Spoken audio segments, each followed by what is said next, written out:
best spot, a lot of people think that is a recipe for a back-to-back win for them.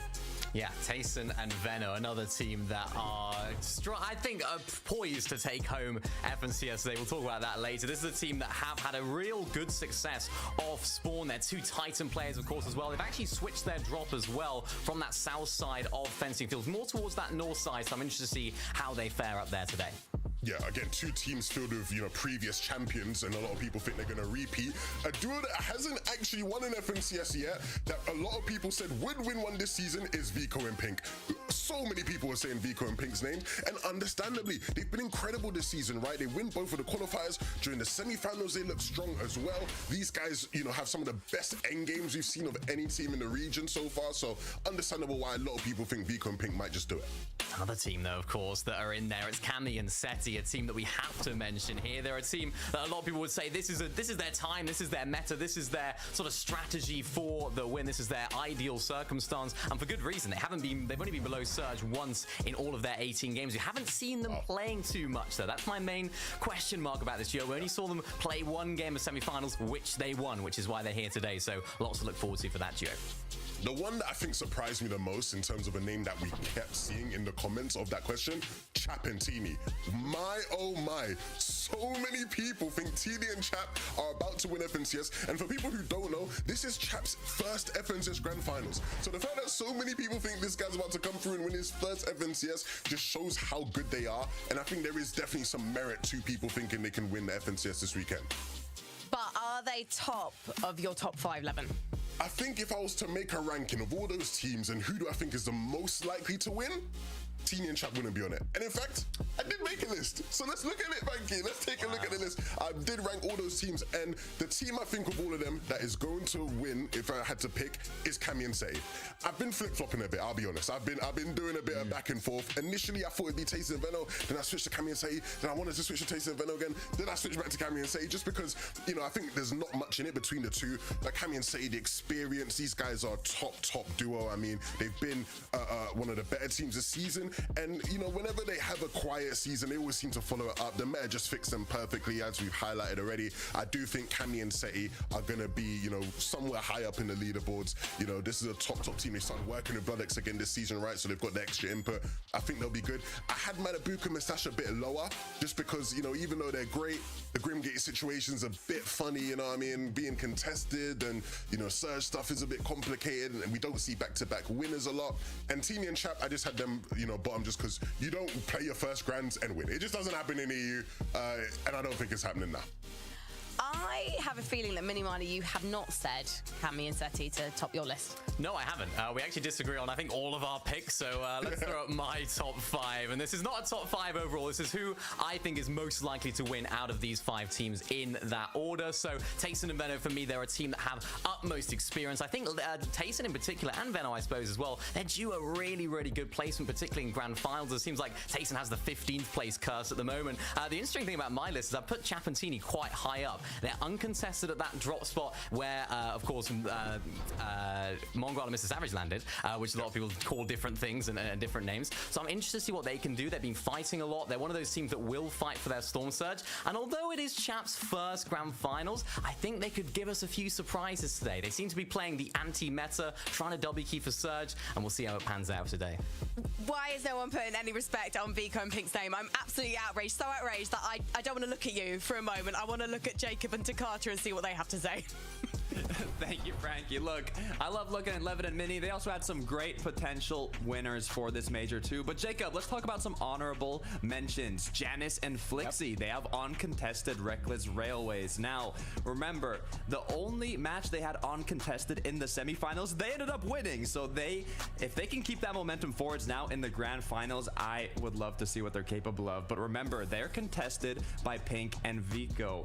Levin talked a bit about it earlier, and if you remember, all the way back from Major 1 Grand Finals, there was non-stop action for that forecast tower. Will it happen again though, Jacob? I don't know. I mean, they definitely have the season to do just that. They have the second most high ground domination throughout this season so far, so they're definitely primed up and ready to go. I have that same thought about being uncontested. Will it work out? Will it not? We don't have to wait long to find out, but we have so many other names. We have Queasy, Thomas, Vanyak, Swizzy. Who else do you think could take it, Takata? Look, Marius Sangil. On TikTok, you ask them who's gonna win, Marius Sangil, right? They've been popping off, but they're contested by another 2 duos in the underworld. So there's 3 total duos there. It's like a Grimgate 2.0, so it's gonna be difficult, but we'll hope that they can manage it. Yeah, definitely, especially they are triple contested. They know how to fight these fights. They know how to get out alive. They place 5th in Major 1. So I could definitely see another top placement coming out of these guys as long as they can play 12 straight games as consistent as possible. That's going to do it from me and Takata and our thoughts on some of these teams. Back on you guys on the desk. Thank you so much, guys. I look forward to hearing you commentating the action in just a moment. Now, I've been digging back into the old Fortnite proverbs, and I found one of my favorites. Where there's a living, there's a list. Obviously, the Fortnite Reddit had spelt your name as Livin instead of Levin 2K, but I'm pretty sure they meant you. So take us through your grand finals Levins list, please. Yeah, there's a couple things I think we can expect to see. The first one, if we bring up the list here, Grim Reapers. Let's talk about it. The Grim Reapers, Trip and Fedoxy. I mean, these guys have been cooking up devious plans for Grimgate. They don't actually land there, but we just seem to see them there every single game, mini man. I think these guys are going to be a real thorn in the side of any of the teams landing at Grimgate, and I think we can expect to see them completely dominating it in some of these games. Yeah, it's absolutely ideal for these guys because they can take advantage of all the great things that Grimgate has to offer without actually 50-50 in that chest, without actually landing there. So they kind of get the best of both worlds. Sometimes when they do get that Grimgate coin and the shotgun, they seem to pop off really more often than not, right? We see them on the in the end game on height sometimes as well. So really excited to see what those guys can do today. Yeah, the next thing I really wanted to talk about, even though we touched on it already, was just Rookie of the Season, Chap. I mean, it is mind-blowing to me that so many people think a guy who's never played in the FNCS Grand Finals before is just going to win his first one. And even though I don't think that's going to happen, I do think we will probably see the best placement from a player playing in their first Grand Finals in the last 2 years at least, right? Within the last 2 years, I think the best placement we've seen was from Pixie and Della, who placed 5th in Chapter 4. I think Chap will place better than 5th this weekend, and so we'll see one of the best performances we've seen in a long, long time. I need to ask about number 3, 11. This is slightly awkward because it says Cammy's curse, but you put setting Cammy as actually winning this weekend. Explain yourself. Yeah, so I do think they're most likely to win, but I will say shout out to my guy Reese Hub, right? Reese Hub did do some digging, and he discovered that in every single chapter of competitive Fortnite since Chapter 2, Cammy has had a poor placement in Season 1 and then gone on to come 5th in the next season.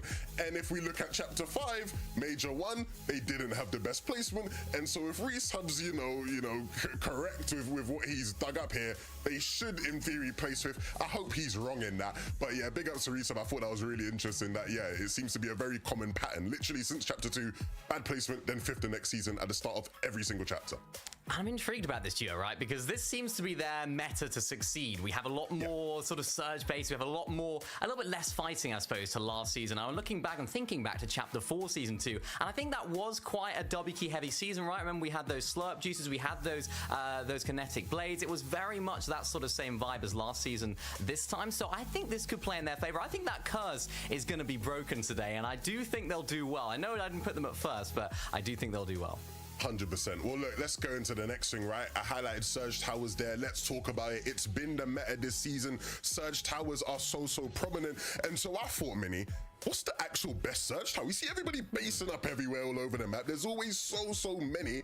And so I thought it'd be, perfect for us to go look at the stats. Shout out to Progeny Analytics. We looked at the stats. Which Surge Tower accumulates the most damage in the first 14 minutes of the game, right?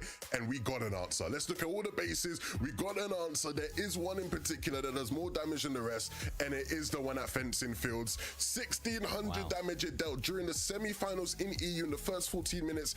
That base accumulated the most damage, and I think we'll probably see the same again this weekend, right? That base is just so good because all those players in the south rotating through, it's easy pickings. Tayson and Venom will be very happy to see that stat because obviously that's a base that they typically are using. But yeah, I think we'll see that base be phenomenal for Surge. I'm kind of intrigued about that as well, because of course Tayson and Venom were landing on that south side of Fencing Fields. They seem to get so much surge from there, right? Tayson was in that base doing so much damage more often than not. Now they're landing in a different area in that POI. Are they going to be the team that's going to be basing up on top of that? I'm not too sure, Levin. Do you think they're going to be up there?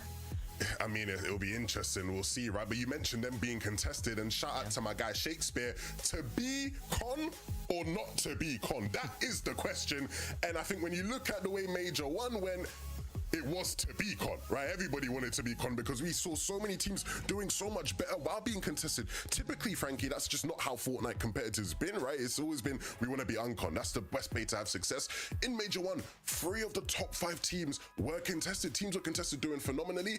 However, this season, I don't think will be the case. I don't think we'll see teams who are contested doing as well as they did last season. But again, it will still just be the question, to be con or not to be con. What will it be? Who will be successful? We'll see. Who is the best team at fighting off spawn, would you say right now, Mini Mono? It's tough. It is tough because I feel like we haven't got that one team that's just absolutely dominating their drop spot. It's tough to say one name. I'm thinking Mustache Malabuka. They haven't had the best time, but when they do seem to be on their game, they seem to be doing very well. In terms of another team, maybe Volko Vortex is there at Pleasant Piazza. I'm interested to see how that fight goes. It seems like last season they had a really solid season whilst contested there as well. So that's a team that, of course, I'm going to have my eye on because I always do. But yeah, I think there isn't that set one team that seems to be just dominating their drop spot, which makes it really, really interesting. And this whole Grands is made really interesting because of that. Levin, are you surprised we're not seeing more Grim Reapers, aka the Trip Prodoxy style where you're dropping outside that place everyone wants to be and then creeping up and taking the pickings? I mean, yeah, I think they would have inspired a bunch of teams, you know, all over the world when it comes to FNCS. I think we'll see a lot more people doing it as the games progress. And with just how strong, you know, the Grimgate loot is, I think we'll see more teams try it progressively through the 12 games. It's a lot of games, Frankie. You know, you might get to game 10 and think, well, we're a bit low down in the leaderboard. Let's try to get our way up. What's the best way to do that? Let's try win Grimgate. Yeah, there'll be a couple teams trying to reap through Grim, for sure. Well, I'm so excited to be able to say that we are ready for our first game of the Major 2 Grand Finals, and I can't think of two better voices to take us through all the action than Jacob and Takata. Thank you so much. Look, we've been through the qualifiers, we've been through the semifinals, and now, Jacob, the moment has arrived for the EU FNCS Grand Finals. I'm excited. There's so many potential champions competing here today, and I truly have no idea who's going to take it. Yeah, it's really, really kind of awesome that we talked about 9 different duos throughout the start of this broadcast that we think has a good chance to take home the Axe of Champions after this weekend. And even though we've only mentioned 9, I know there's probably about 5, 6, 7, 8 more waiting in the rings just to have their names shouted out and earn the respect after the 6 games on the day today. Yeah, I mean, there's even potential records to be broken, right? We talked a little bit about it. Chaptini, first EU FNCS Grand Finals. People are saying they could take it home. Only time will tell. The bus is ready, and let's get right into game number 1.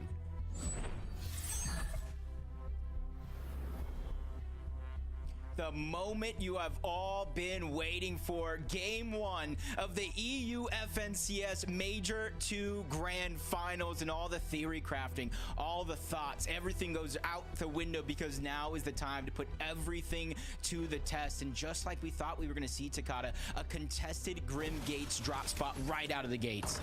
No better place to start from what we've seen throughout this season. Grim Gate, one of the most powerful POIs, but also most popular and congested ones. Duos love dropping here. You do have the potential to get that dash medallion. Mustache Malabuka have won the drop here. They've gotten the best place to drop at with that top chest. So with 2 other duos contesting here, and even the potential third party from Tripper and Fordoxy, danger is awaiting them. Yeah, because of all those teams around the outskirts, you can see them in the mini-map. This is not going to be an easy fight or an easy situation for anybody at Grim Gates to be in, but neither is this over on the other side of the map, Mount Olympus, an almost triple, an almost quad contested drop that we've seen throughout the qualifiers up to this point. We're still seeing 3 teams directly there, a couple more on the outskirts. So for Queasy and Thomas, a lot of the struggles that they've had from the qualifiers to the semifinals, they need to be able to tighten up here. They need to be able to tighten up this weekend if they want to take home the Axe of Champion, which would be Thomas HD's first. I mean, great way of starting as well with that quick elim.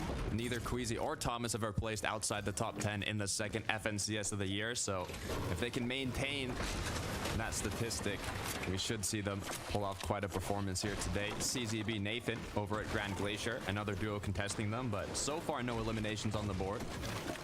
And CZB and Nathan were a team that you're so hyped up throughout all this process, you know, consistency out of this world. Unfortunately, just unable to really get that win through the 10 matches of the win and you're in situation, which happened on Friday and Saturday of the semifinals. But you know how good they can be in a consistency style format. If they can channel all that here in this weekend, we could definitely see them at the top of the list to end the day.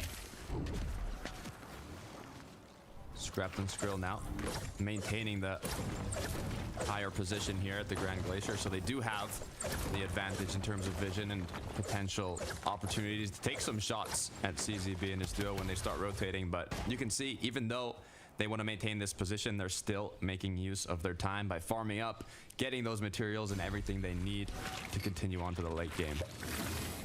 And I've seen a lot of like slow action right out of the gates. It wasn't until maybe zone 5, the most common and consistent zone, where Storm Surge would turn on, activate, and really cause a lot of carnage around the lobby. Sometimes in some of those lobbies it was earlier in zone 4, and that's why you see Noms, you see Cringe. They're trying to go after their opponents, get the early damage, especially since they already have the first of these 2 eliminations. So it's just about sealing the deal, finishing the job as he takes down Twin Cringe. Another great way to start it, but be careful. Engagements like these that could take much longer. The build fight has already broken out, and the pursuit is what's going to continue here unless... Yeah, it actually looks like it might just be a full-on disengagement here. Dexy is not going to be pursuing them, as they were the ones that were kind of boxed up in that build fight. Yeah, you're saying a lot of these early game disengages coming out. They're just getting a couple shots for Storm Surge, and they want to make sure that they play the full game out and not bite off more than they could chew at any moment. Marco, Asa, they just separate their opponent. They already had their first elimination. That looks like Vocal and Vortexers are down and out of this game. Another box fight here on the edge of the underworld. It's going to be Turtle and Chiefs up against Trash and his duo partner. But you can see from a lot of these engagements we see, especially in game 1 of grand finals, these duos don't want to get eliminated, but they also want to have enough damage to set themselves up for that mid game. So a lot of the time they'll get into these box fights or potential kind of back and forths, taking shots at each other, but not fully committing to anything. Yeah, just join back on over to Pleasant Park. You got to imagine Goba and Kilba heard this fight from far away, and they're just trying to disrupt it. Do what they can to get some damage, but I think it might have taken them just a little bit too long to move on over in this direction, so they're not going to get the same advantage on this fight in which they wanted when they kind of started and moved over in this direction. And that's why you see them disengaging instead of making those big risks, starting a box fight early on the game, especially when their loadout isn't even that good. So I like this decision coming out of them, just to kind of peek in the direction, get information, then move on with the rest of the game. Yeah, that was a duo that actually originally was dropping at the underworld, so not sure if either they rotated out instantly or switched up their drop spot. But Trippin for Doxy, we talked about them earlier on. Well, Levin and Mini did. They've been consistently third partying Grim Gate after looting up their drop spot, and it looks like if we switch back over, the engagement has not concluded yet. And it looks like it's not going to conclude anytime soon. Yeah, it's just one of those situations where the fight is just so prolonged, it's almost not even worth it to engage in one another at this point. And that's why you see teams taking different positions around Grim Gates. But meanwhile, Malibu and Mustache making the heads-up play, boxing around where the medallion will spawn. But they just have to be careful, because when the boss actually does spawn exactly that, it terrorizes and breaks some of the builds, make it easier for you to get shot. But Malibu and Mustache, they kind of have their eyes on the prize, no real distractions coming their way, so this should be an easy loot gather.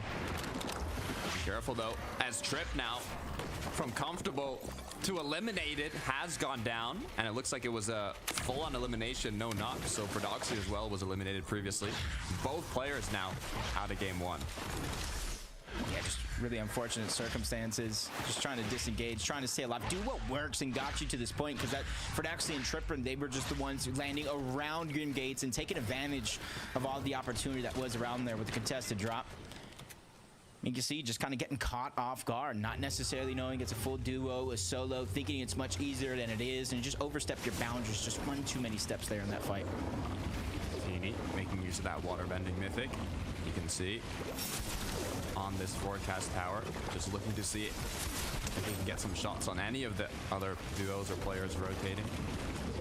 There's only 2 on the minimap that you can see, so it's almost like the back and forth between them at this point. Both with the waterbending mythic. Trying to avoid getting tagged while doing as much damage as you can. Wow, this is a big moment right here. Forecast towers. We talked about how good this team is. Probably 5th on multiple lists to get in that top placing here. And with the forecast tower, they can get off to a hot start in this game. Possibly turn this into a top 5 placing and get themselves on a roll. And this is why we keep jumping around the action all around the map. Snazy, Podesai contesting over towards Fencing Field. Tayson, Veno on the other side. And Tayson, even though he's able to gather a lot of loot during this drop, he doesn't want to give any free loot over to anybody else. Why would you? Especially if you're Tayson and Veno. Basically having the north side of Fencing Fields uncontested throughout the day, but it doesn't hurt to take those shots at the opposing duos here. But you can see always maximizing their efficiency, whether it's looking for tags, farming up, or even finishing up your loot path. Camiseti, Levin's pick for our Major 2 champs this year. They do also have an uncontested drop spot, so they can play for that consistency like we love to see them do. Already you can kind of see the zone, I wouldn't say fully pulling in their favor, but they know it is moving a little bit towards the south. They got to imagine teams are coming in their direction, and this is the decision. They're going to split up just a little bit, try to cover more ground, get a couple more loot that they want for their loadout, and maybe some shots from Storm Surge before they figure out what's next. But from smooth sailing on one side of the map, Takata, not so smooth on the other. Underworld, we saw how contested it was to start the day off, and already this is no surprise to me what's going on. Yeah, I mean, you can see how it's affected Marius and Sandguild. Both players being low on HP and not exactly low on shield, but it not being full just shows you something. They do have that legendary banana they can use to recuperate their HP, but it's especially difficult even to take an engagement with this amount of HP, let alone just stay up and loot. So I'm curious to see how they're gonna come back from this situation. Yeah, they have options when it comes to heals, the splashes, the banana, but the choice is theirs. And 2 titans of the game already battling out what looks like for a closed bunker. Thomas and Queasy, Reason and Vidal on the other side. I'm just trying to think who has control of the actual bunker, but that's almost a moot point because you cannot go down there without risking getting trapped down there from any one of these teams, not the one that you're just fighting. But you see in the minimap, it is littered all around with players looking in this direction to try to get their own Storm Surge.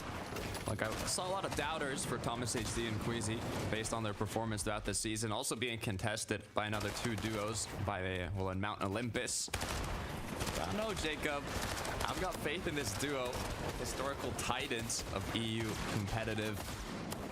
And you know how they perform. When it's grand finals, it's time to show what you're made of. But Queasy has been cracked. Thomas HD now dropped to 21 shield. Danger for both duos. That team, that secondary team or third or fourth, whatever you want to call it in the minimap, those are the ones looking in that direction, causing a lot of chaos and kind of left Queasy open, susceptible to a lot of those shots. And that's where you see Reason Vidal taking that opportunity, move down into the bunker, take what they were actually fighting for. And you notice Queasy, Thomas, instead of waiting, they're just trying to continue on with the rest of their game. They know they're not going to get a lot of loot staying for that bunker, so they have to look for it elsewhere. Back to Tayson Benel, still fencing fields. As now I'm looking at the surrounding area, what it's looking like in terms of duos, even surge bases, as this is a popular location to build some up. It does depend on how the zone ends up closing. You can see even in the feed, Marius has gone down. You can kind of see this is one of those situations that I think might benefit Veno and Tayson just a little bit. The zone moving in this direction. They don't have to go on the hunt for Surge. There is a team nearby, and eventually, if they pick that right spot, you were talking about those Surge towers, there'll be so many more other teams moving on. Buen día, mi gente hermosa. Ya estamos por aquí transmitiendo la FORTNITE. Estamos transmitiendo la FORTNITE, chicos. You've seen the wings of Icarus coming out. Something that you don't see very, very often, but you're seeing some teams begin to utilize it more and more and more, being able to cancel bounce. You cover so much distance. And Takata, this is just without the Flowberry and the Flowberry Fizz effect, because if you combine those two, you cover even more distance. Oh, buenas tardes, buenas tardes. Buenas tardes, chicos. ¿Cómo estamos? Estamos viendo la FORTNITE, chicos. Esto es candela, está buenísimo. Vamos a ver quién será el ganador hoy. No han activado las recompensas todavía. Estoy pendiente de la recompensa y no las han activado. No sé si la darán. La cuenta que la vean, no sé. Pero estoy súper activo y no han dado nada a la recompensa, no la veo habilitada todavía. Instead of getting contested like Sky and Scroll that they did throughout the semifinals, they're uncontested. They're not going to get the same damage numbers to start the game off like they have almost all of last weekend. So them, just like many other teams, are going to have to kind of set up in one of these spots, whether Surge Tower or not, maybe even split up to try to cover more ground. Estoy teniendo un día familiar. Oh yeah, ni pasa, qué chévere. Luffy, ¿cómo estás? Aquí por TikTok. Lucy, te estoy saludando. Me rescapé un rato, ya era hora que te escapara mi ángel. Me saluda a mis papis. Bueno, tus papis. ¿Cómo estamos, chicos? ¿Cómo estamos? La gente del TikTok o las otras plataformas, les leo, ¿no? Les leo, ¿vale? Les leo.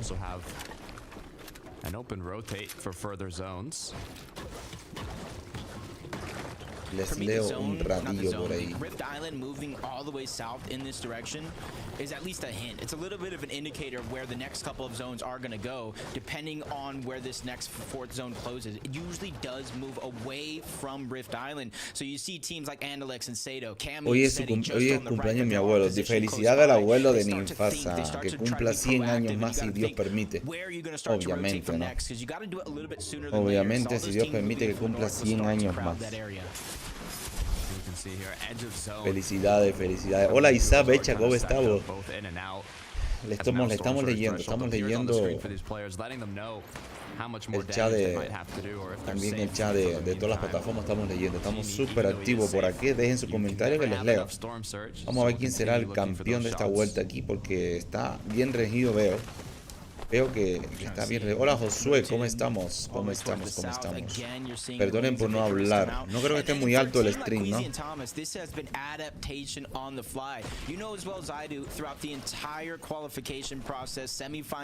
¿Cómo estamos?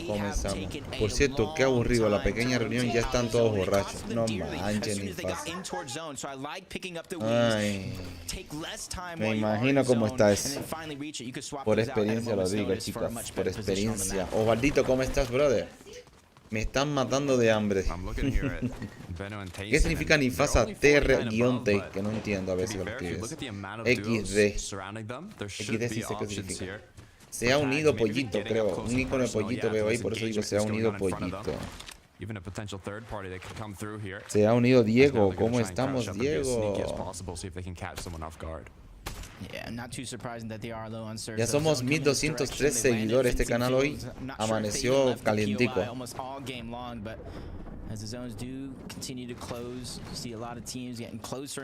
Hola Jack, que se ha unido. Compárteme el directo, chicos. Compárteme ese directo por ahí. Compártelo.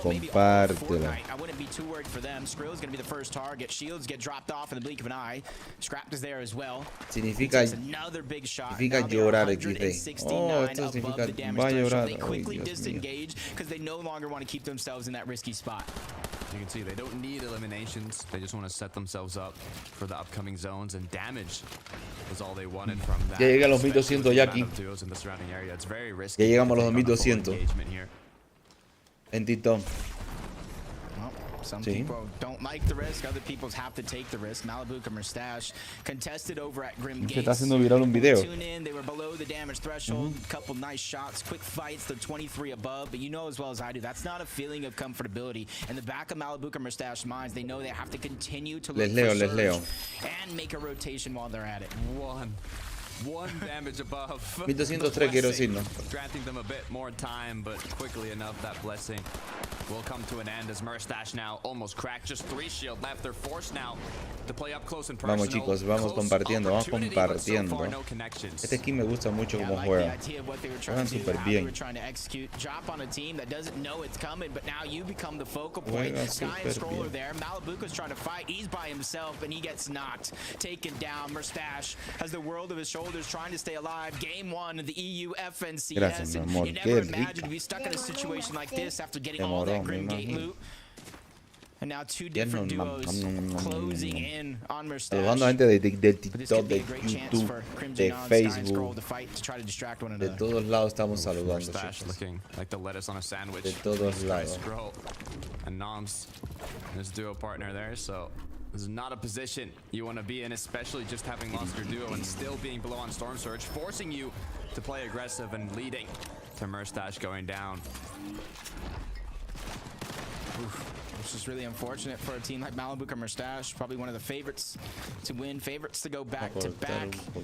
We can't be too scared, can't fret too much. Day 1, 6 games. Day 2, point multiplier on those 6 games, so plenty of time for any teams to really pick up the pace and catch up. And that's why I think today it's so important. Hola Kazu, ¿cómo estás? ¿Cómo estás? Get yourself a huge lead because you don't know what's going to happen tomorrow. You don't, I don't. Nobody does. Look at this though. They played aggressive. Buen día, got a bit of Nifasam. damage, but now once again just 8 above. Same situation that Malibuca and Mustache were just in. Any second, and you could go below here. I do like how they're backtracking though. This is fencing fields. They've been here all game long, literally, which is why they're down on Surge. So they're able to go in and out of these builds, go through unnoticed, not let their position be known either, which kind of makes for an easy rotation when they're finally able to make it. Parece que no van a dar recompensa, no sé, no entiendo nada que está pasando. Ahí tenemos a Dexen, están curando ahí. Hello, Nifasa. Se ha unido, se ha unido. Qué rica están las empanadas que me hizo Natasha, chicos. Super nice esa empanada. Super nice esa empanada que me hizo. Are they going to continue the pursuit as time keeps ticking? HP keeps dropping. Truelex gets knocked from the zone, but Chicho cleans it up. Yeah, as a 2-tick and the zone closes, it's Supe going to que be a ahora fight. estaba viendo las temperaturas y me va a salir la pantallita ahí. Hola Rodal, ¿cómo estás? ¿Cómo estamos? It literally is almost a reverse of how they got to the grand finals in the first place. Chicho went down. Truelex was forced to clutch up. They got like 38 or something solo impact points, which was huge for their moment with it being only 3 games. So now Chicho, it's your turn to return the favor, buddy. Be careful though, there was a duo. If they were just turned around looking. Lulu, ¿cómo estamos? Bienvenida Lulu, buen día. Making a lot of boxes here to show that he's not low Giancarlo Franco se unió. Gracias por los videos cortos. Will he get time to pop the medkit though? It's just unfortunate because he has to use all these materials just to stay alive, but the more he uses, me están matando el hambre, dice Nifasa. Ven para acá, Nifasa, y almuerza acá conmigo. Y con Jackie y tu sobrina. Con eso no hay problema. Hola Jens, ¿cómo estás? Ya tengo los 2 chats abiertos, estoy súper por acá. Take a look at what Sammy and Seti have been doing. Sígueme. Oh, Pink. Ya terminé. Muy rico allá. Hasta aquí nomás. Ya no quiero más. Me están matando de hambre y aquí Natasha me está dando empanadita. A unos les matan de hambre y Natasha me da empanadita a mí. Me encantó. 161 above, actually. Hola Jens, ¿cómo está Jens? To a lot of people, both NA, EU, talking about these wings, talking about how fabulous they are from rotation, and nobody really used them. You know as well as I do, very few teams really use them at all. Now we're seeing them as a huge focal point. ¿Cómo estamos chicos? Vamos compartiendo el directo en TikTok, chicos. Es Leo. El que me comparta le regalo un saludote. Pero bien grandotote.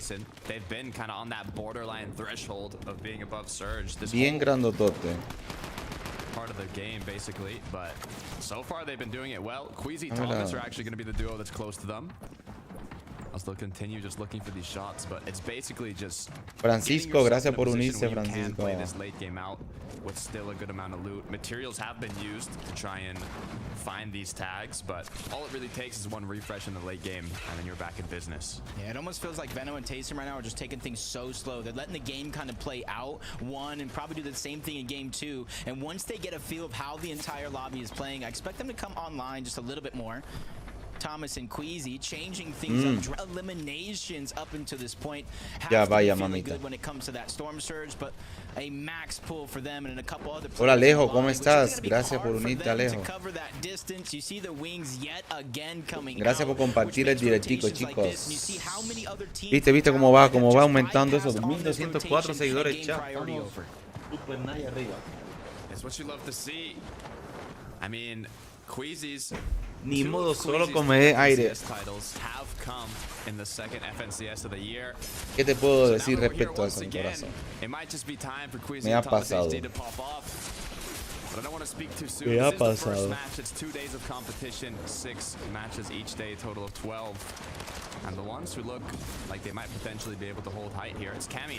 Gracias por compartir el directo, Nifasan. Mire, ya activaron la recompensa, chicos. Ojito, ya activaron la recompensa. Hace 3 minutos nada más que la activaron. Activaron la recompensa, mi gente. Déjenme dejarle el link ahí en TikTok para que vean la recompensa y la puedan canjear.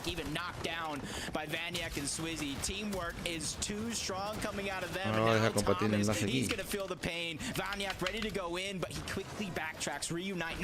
Y ahí sí. Hola Pablo Plaza, ¿cómo estamos?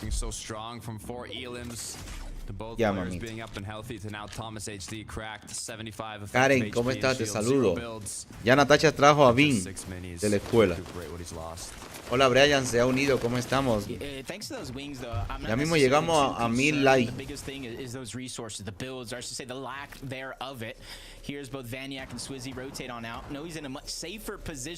Pablo Pasa sigue al creador. Gracias Pablo por suscribirte. Damos 1007 seguidores, está aumentando. Como la hostia, tío. Esto se me está haciendo viral el canal este. Ojito, se está haciendo viral el canal. Ojito. Después voy a hacer un video sobre cómo se hace viral un canal. Gracias, Pablo, por seguirme, hermano. Se está haciendo súper viral. Sí.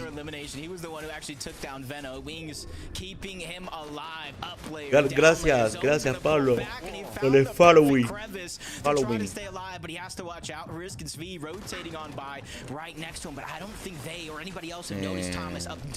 El hijo de David creo que se llama. Todo bien, brother. Sí, hermano, gracias a ti. ¿Cómo estamos? Un saludote. ¿De dónde eres? ¿De dónde eres? ¿De dónde eres? ¿De dónde eres? Brian se ha unido. ¿Cómo estás, Brian? Bienvenido, hermano. Ecuador. ¡Wow! De Ecuador. Viva Ecuador. ¿Cómo estás? Sí, todo viva Ecuador. Se le llama también. Este país lo he amado. Te ha robado un pedazo de mi corazón y nunca más me lo va a devolver, te lo aseguro. Este país tiene esto, que roba corazones y nunca lo devuelve. Y siempre volvemos a donde está un pedacito de nuestro corazón, que es este lindo Ecuador. Uy, qué palabras más lindas me salieron de mi corazón. What the fuck. ¿Verdad? Cuando se ama salen las palabras, brotan como una flor en un rocío. Gracias Pablo por unirte al stream, brother. Estamos transmitiendo la F15, chicos, les compartí el link.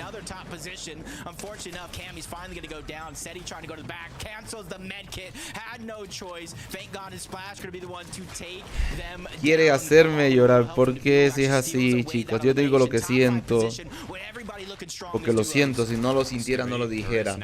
Looks like their second height here. They do have to be careful as they look above. Scroll, get shots taken at. They are building in wood. They might be low on materials. The drop down might come soon. Yep, Swizzy and Vaniac. Penilla, ¿cómo estamos? Gracias, Penilla, por unirte. Ends the run of Swizzy and Vaniac at top 5, but you can see he's still going through a roller coaster of emotions, trying to make it in zone, trying to stay alive, but high ground's going to be fought for at the very end of the game. Scroll and Sky versus Riss and Skvee. Nice shots connecting from Sky here. Just one more needs to connect to take down the last player, but Scroll has been fully cracked. Sky cleans it up though. Another Elim on the board. They have height. They just need to close out the game. A huge change up from the. Ya vamos para 2000 me gusta. Esto aumenta rápido, chicos. El TikTok aumenta rápido. Ya está activa las recompensas, muchachos. Ya están activas. Ya están activas las recompensas. To be careful though, as players start moving up. Scroll now is put in a difficult situation, but he takes down one. To Buell now playing the heal off. He does have 2 medkits. Hola, Penilla, ¿cómo estamos? Y con hambre y ganas de llorar ni fácil se me le va a acabar la energía. Se me le va a acabar la energía, chicos. Para los que no me conocen, soy cubano y vivo en Ecuador. Soy de Cuba y vivo en Ecuador. En la carita de Dios vivimos, chicos. En la carita de Dios. Así lo nombran aquí. Uy, ya tome agüita, la agüita te ayuda a levantar. David y Goliat.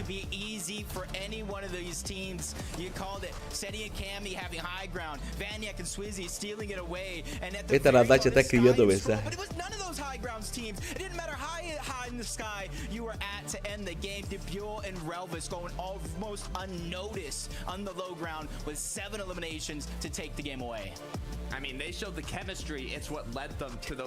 Nati, hola, te estás saludando ni pasa. Sigue la competencia cerrada, pero sigue.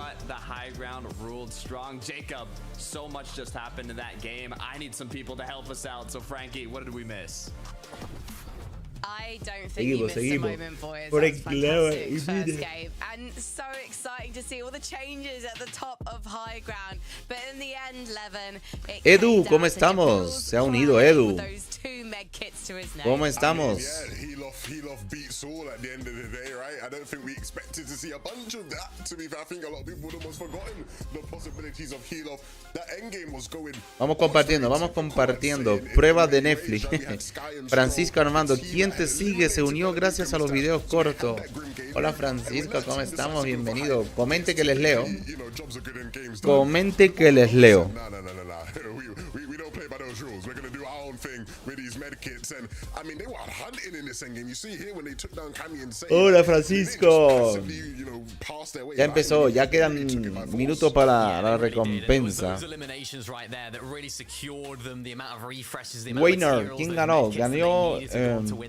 Ganó la gran final. Tenemos un ganador. Tenemos 97 puntos. El Inver, Setting Dower y Archiver Review. Parece que son los ganadores, ¿no? Reventándome ese botón de like, chicos. Reviénteme ese botón like este directo. En TikTok, en YouTube, en Facebook. En donde me estés viendo. Reviéntalo, Ceres. Reviéntalo, Ceres. Reviéntame ese botón. Straight out the gate, and Swizzy and Vaniac, they were a personal highlight for me. Wow. Just fighting all the way to the top. I particularly enjoy them taking out Snazy and Podesai and Mini Miner, and I love the use of the Icarus wings as well. A ver si llegamos a 10k en el directo. David Herrera, ¿cómo estamos? Saludos.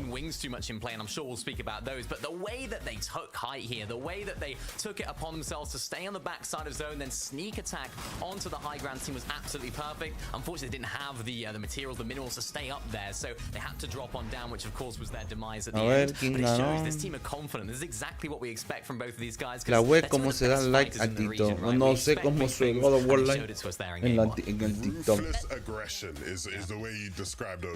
Ahí sí no sé. Buena pregunta, ni pasa para no tener una respuesta.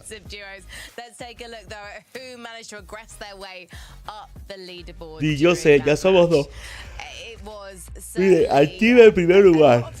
Atlantis sigue, Atlantis Core. Ya eso es lo que tenemos en los 10 top primero en la FNC de este año, de esta temporada, chicos. Sky and Scroll, I have to say, Levin, were incredibly impressive. They have been threatening the top all season long, but when it counts, they are performing. I mean, they were the beneficiaries of a problem Malibuca and Mustache have had. Ahí tenemos los top, chicos, los top. We've spoken about it before in previous weeks. Malibuca and Mustache struggle on surge, and so they desperately tried to take a fight with Sky and Scroll, and they were like, no, we're not going to just be pushed over. They win that fight, and so they have that Grimgate loot now, and so they say, okay, what do we do with Grimgate loot? We play for Atlantic Scroll está jugando. Ahora quién va a enfocar la cámara. Atlantic Scroll. Atlantic está jugando, le da un tiro, se lo lleva, bota el medallón, se lanza. Vamos Atlantic, te lanza, vamos, lánzate, dale. Vamos a estar hablando de esto en directo, chicos, porque no veo esto en directo. Hola Rubí. Vamos, se está cerrando la zona, se muere el compañero. Atlantic Scroll queda vivo. El otro tiene que morirse sí o sí. Se murió, ganó Atlantic. Creo que ganó Atlantic. Ya la zona está súper cerrada. ¿Qué pasó ahí? No vi qué lo que pasó. Ganó Atlantic. Pero está extraño, se cerró la zona. What the fuck, ¿qué pasó? Son 2208 seguidores ya en TikTok, chicos.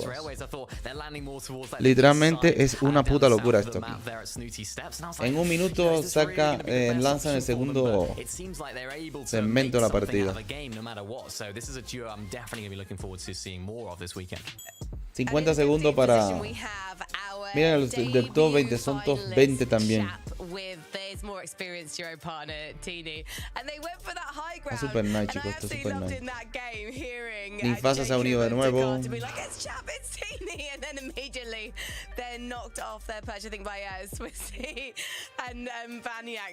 Coming to spoil the party. But do you think they made enough of a statement in game number 1? 100%, yeah. I was looking at this team. They were 200 above Surge, and that first Storm Surge popped, and I was like, right, this is great for this team, because I know that, you know, going into that first Grand Finals game, it's going to be very, very difficult for a first-time Grand Finalist in chat to keep his nerve, to keep calm, but they seem to approach the Storm Surge really well. They weren't just mindlessly jumping in boxes. They weren't taking Nick, ¿cómo estás, Nick? Saludo, hermano. Tenemos a Chaps por ahí uniéndose. Chap está arriba. Chap está arriba. Hay muchas construcciones, tío. Se me parecen las partidas de nosotros, que se pone súper cerrada. Ya se está pasando más seguido que antes. I just really want to say quickly before we go into game number 2, Levin, you did not agree with Mini Miner there. I didn't agree. I did not agree. I thought every single height team in the lobby was on height at one point in that game, so they got to do more.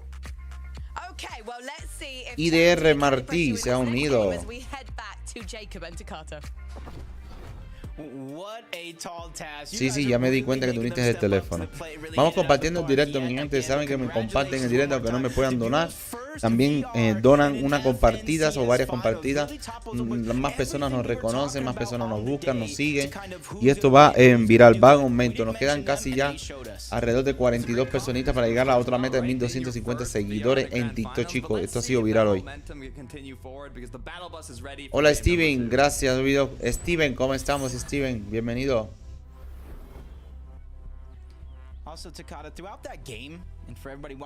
Esta es la isla de Fortnite, la que queda, ¿no? Dominant teams, almost the top 5 in that last game. Riskins V, Swizzy and Vanyak, Seti and Cammy, and overall was won by Sky and Scroll in the end. Unfortunately, they just weren't able to close it out, but you're seeing real shines of greatness from so many players here today. Starting off once again. Shining through the Mount Olympus here. Thomas HD Queasy finished off the early game. Ya casi llegamos a los 10k de like, chicos. 10k de like. JPP, ¿cómo estás? JMP. Gracias por pasarte por acá, Cere. Hola. El huerta es mío. Early, but they got the loot that they were safely able to get. Maybe a couple shots at Mount Olympus and then went straight for that bunker, which they were obviously met by another one of our top teams here in this lobby, which they had to kind of disengage from. Tenemos a Eoric, pero Eoric sigue ahí metido en donde está Zeus. Big Tether está por ahí. Tenemos a Big Tether. Gizon, ¿cómo estás, brother? Trexer though has lost Glebski. Tenemos Kloski, parece como un ruso, ¿no? Hola Carla, ¿cómo estamos? Kloski, algo así se llama. He's just gonna kind of go on the chase, but maybe he should have just protected himself just a little bit more. Clownski quickly turning around, making him regret that decision. And luckily for him, you can see they're just on the outside of Mount Olympus. So none of those teams 1209 seguidores. Hola Lorenz. Lorenzi, ¿cómo estás, Sequera? Gracias por pasarte por acá, Cere, gracias. Gracias. But to make it happen once again, they have to get out of this early game. Shots coming through the windows. You can tell how well they know how to play their drop in terms of rotating through, covering themselves, but will they full on commit to this? Estamos a la mitad de 10k de me gusta este día. 10k de me gusta. No se olviden, chicos, poner mi código Jugador Carlos C26 en la tienda de Fortnite. Saben que me ayudan un montón.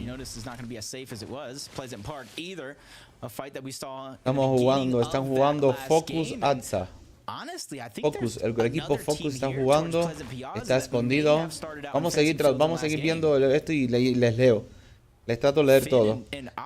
Camilo, ¿cómo estás, brother? Ahora nos pasaron a Bubalao.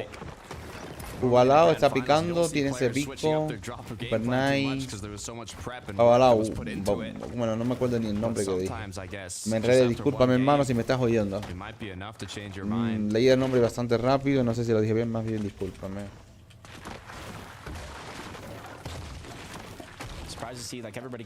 Estamos a 31 personas, llegar a los 200, a los 20 nos faltan para llegar.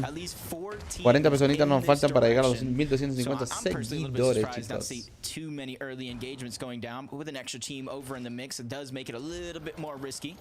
Tenemos aquí Cor Malibuca. Estos nombres están super nice. Se protege. Se protegen, se mete por ahí. Están metidos en la zona de los dioses. Aquí nos metieron a otro Cosma. Ahí nos dividieron la montaña. Saludos, Nick. ¿Cómo estás, Nick? Saludos, hermano. ¿Cómo estamos? Este canal está en tendencia, chicos. Este canal está aumentando. Paul Morillo, ¿cómo estamos? Cosma Sabig está protegido. Se debe proteger por atrás. Saludos, brother. Saludos a ti y a tu familia, hermano. Bendiciones. Qué bendición tenerles por acá. Ahí tenemos a Marius Pouch, aunque así se llama. Tengo un pomo de agua al lado.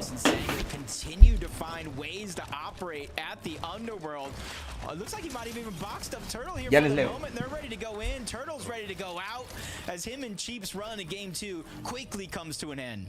Turtle put back into his shell, now forced to wait for the third game as we quickly switch on over. Nefrizzy Howley looking to see what they can clean up.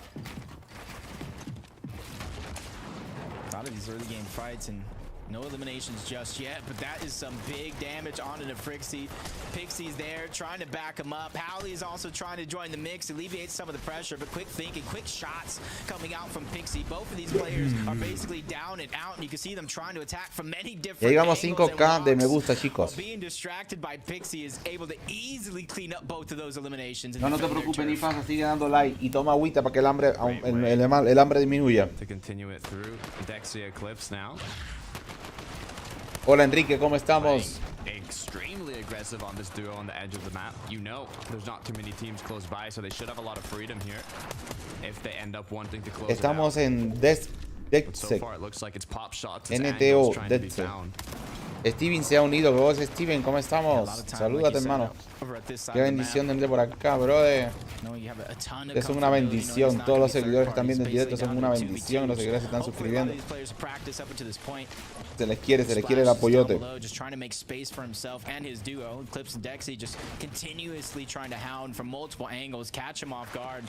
And you can see they're playing very, very careful with the high ground, so that way when it comes down to it, they can easily try to disengage on out, knowing that they got enough damage to where they can at least feel comfortable. 1210 seguidores, what the fuck, está un momento, chicos. It's a great way to start it off as we go back over to the Grim Gate. We talked about it previously. There is Estamos de Fredo 7. El Pato se ha unido. ¿Cómo estás, Pato? Coming to attack as everybody else is fighting as a potential third or fourth party, but you can see how much loot they've actually secured already. Ángel, qué bendición. Shields and everything. I mean, Man City Trick está ahí. Está batallando, le dan por el lado, se protege, cubre. Protégete por la esquina, brother, que te veo flojo. The waterbending mythic. Está Fedoy, está KC. Vamos, nos vendieron para otra zona. games where I like watching a lot of these forecast towers fights kind of go down. Very, very similar to the Grim Gates ones. You get a lot of knowledge, and Teeny and Chap yet again are going to get back-to-back forecast towers in these games, and already you see them 15th place on that leaderboard. So están jugando, a ver por dónde estamos ahora. Estamos en Casé. Casé está guardadito por abajo. Le está dando unas balazos, se protege. Edita, le da un trancazo. Le bajó un poco la vida. Hola Arby, ¿cómo estamos? Armin se ha unido. Se protege. Parece que se están curando. Super nice esta partida está, chicos.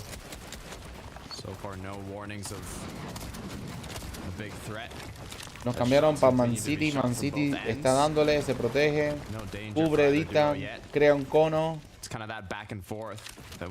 Casé está rompiendo. Hay muchas construcciones ahí, tío. Y se están batallando dos equipos. De dudos. Se están batallando ahí durísimo. Cere. Se protege, se echa un chuchú. Se sigue protegiendo.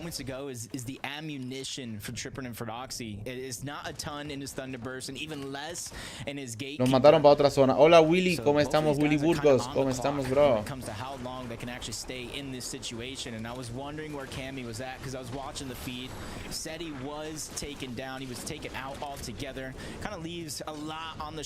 Estamos en Cami. Cami están dentro de la zona.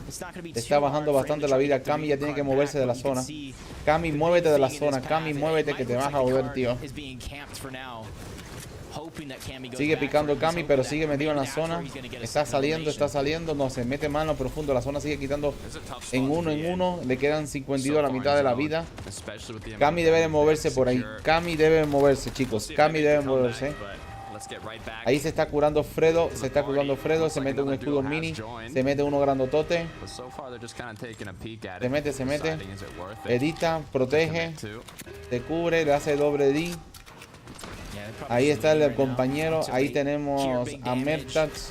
Se sigue protegiendo, pica, le reditan, pica, le redita, nos pasa para Cami. Cami sigue en zona. La vida de Cami le está creciendo porque parece que se comió un platanito porque es la única manera que puede. Cami salta, se cubre. Cami sigue metido en zona, no sé qué estrategia tiene Cami de hacer. Ahora nos van a pasar para Court, Malibuca. Se protege, sale de ahí. Hirieron al amigo de Fredo, al compañero lo hirieron. Hola Michael, ¿cómo estamos? Se protege, lo lanza. Mataron a la gata, bueno, a la skin de la gata. Se protege, le dieron un tiro, se tiene que cobrar sí o sí, o si no se muere. Y no lo mandan para el lobby, tunturuntu.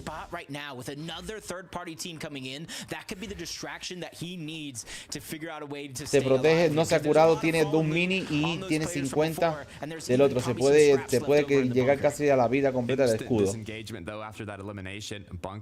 Muchachos, ya vamos a llegar a 10k de like, chicos. 10k de like, gracias por esos likes, chicos. Estamos donde Abulao. Se protege, se cura. Abulao está metido en un búnker. Buena estrategia meterse en un búnker. Creo que este señor no se llevó la tarjeta del amigo. Creo que anda solo. Tiene que curarse. Le dieron un escopetazo. Se sigue avanzando. Van por él, van por Cami. Van por Court. Van. Se protege. Me parece que roba Kevat. Va por ese muchacho, por ese señor que está solo. Ahí está. Construye, protege. Esto no es una cura, chicos. Es una locura. Lo estamos traduciendo al español, ¿no? Estamos hablando en español lo que está pasando en este momento en la definición de Fortnite, chicos.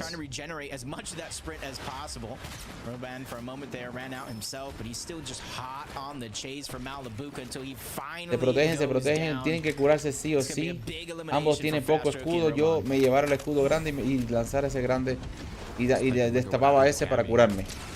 Es la única manera más rápida para hacerlo. Hola Mildred Freyes, ¿cómo estamos? Qué bendición que hayas unido por acá. 1211 seguidores en este directo, chicos.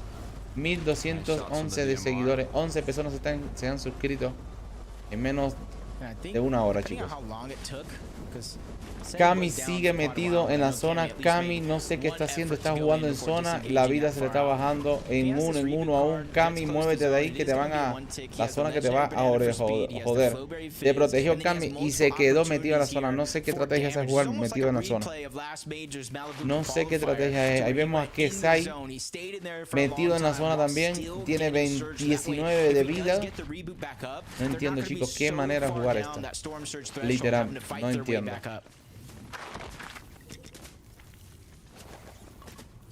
No entiendo la manera de jugar. So they'll be able to recuperate all the shield they're using to take this later rotate in the zone.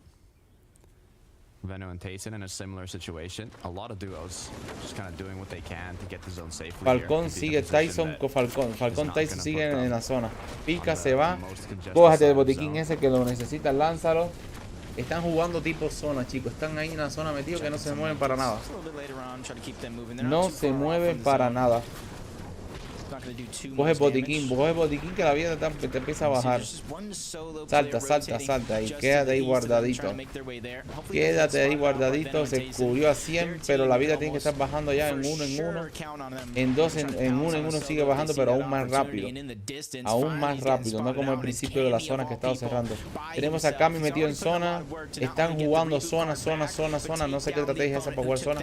Eso es muy peligroso. Solamente la gente pro logran hacerla. Hola Nick, ¿cómo está? Compartió el like. Gracias Nick por compartir el directo, hermano. It's not going to be a danger for Cammy yet. They don't even look like they're going to try and hold them in the zone. With fourth zone now coming to a close, though, you can see Falcon sigue en zona. Falco sigue en zona. Falco ya mismo empieza a bajar la vida porque está bajando en uno. Falco sigue metido en zona, chicos. No se mueven esa gente. Ese equipo no se mueve en zona para nadie. Ya somos 1211 personas. ¿No te aprendí? Game number 1 victors. You gotta be feeling so good.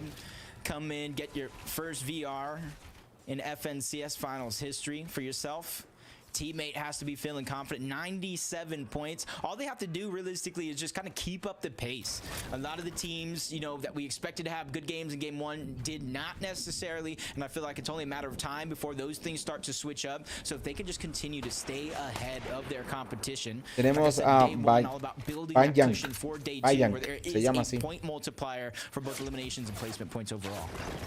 Ninfasa compartió el like. Gracias Ninfasa. As he was continuing to look for those shots, they do have that one elimination already, so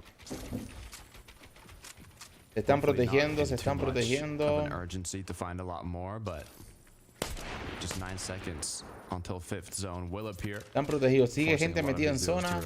Tenemos al LND por acá. O parece que está solo el pana. Parece que está solito el pana. 1700 damage up until this point in game 2. 3 eliminations. Him and Swizzy just figuring always out a way to make things work throughout this competition. You're going to see a far pull for some of these teams. All while still having to worry about Storm Surge in this next zone, Takata. Yeah, it's a difficult spot to be in.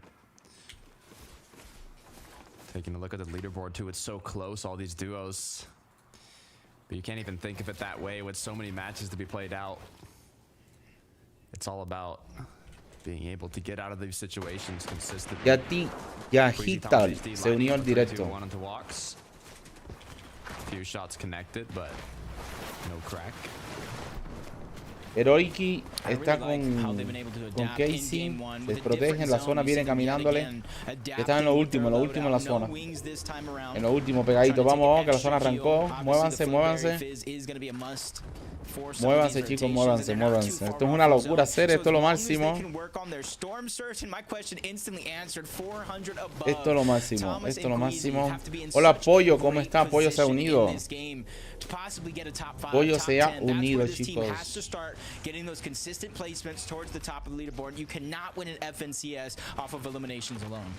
Yeah, if any duo is going to capitalize on having a bunch of damage so early on, it's Thomas HD and Queasy. They know how to play out of grand finals. They've done it multiple times. No, ya están llorando. ¿Quién está llorando? Pero qué raro, le lanzaron y lo vieron. Eso les pasa por tomar. ¿Qué región es? En la Infinity están jugando costa este, bueno, en la región de Estados Unidos. Hola, Pollo, déjame tu like para ello, hermano. Déjame tu like, sígueme en el canal de TikTok, chicos, para que vean más novedades. La Infinity. Esta es la última para convertir. Hola, David, ¿cómo estás? Se ha unido David. Protege, cúrate, brother, que estás flojo de vida. No pudo curarlo, sí. No lo curó. Es que tiene un enemigo metido ahí adentro. Tiene el enemigo metido ahí adentro. 10k de me gusta, chicos, estamos ya. Ahí, protéjate, elimina. No pudo, pero tiene que comérselo. Cómetelo, brother, porque te vas a morir. Esta gente están jugando en zona. Mira, coge botiquín, llévatelo. Esta gente están jugando en zona, no se mueven de ahí. No se mueven de ahí, joder.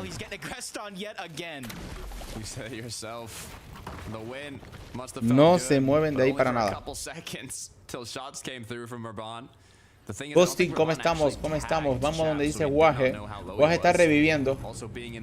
Me arriesgo a jugar en zona. Es arriesgado jugar en zona. Sí, es bastante arriesgado. Tienes que estar muy pendiente a tu vida. Porque constantemente la vida te empieza a bajar, que te baja. Hola, Verónica, ¿cómo estás, mi amor? Tengo todo chat activo, chicos. Hello, escribiéndome por YouTube. Heal up and get a good position in the zone. That's why you see teams like this. As soon as the zone begins to move, they go into those rifts. They immediately try to cover as much distance as possible. Marius parece que está con el compañero nada más o está solo. No, parece que están solos. Y le dieron un escopetazo. Se protege, cubre. Cúrate. Todavía Hola Chat está reviviendo. Le están dando. Lo molestaron. Protege. Lo eliminaron. Bien por él, pana. Muy buena jugada partida. Hace falta que la vida te dé salir de ahí. Por salir de ahí, pana. Es una bendición poder transmitirle estas finales acá, chicos. Suban. Super arriesgado jugar en zona, como dice Nick. Es super arriesgado. Hola, David, ¿cómo estás, David? Gracias por unirte. Those will kind of get the best of you. As Cammy, we've seen him literally almost at the start of the game up until now. David no tiene mucha, no tiene muy poca vida, pero no tiene muy poco escudo. Pero David está luchando. Llénate, David, complétate un poquito, que no cuesta nada, hermano. Y eso te ayuda a saltar. Hola, Lai, ¿cómo estás? Bienvenido, Lai. Es súper arriesgado jugar por zona, chicos. Súper. La neta, es la verdad.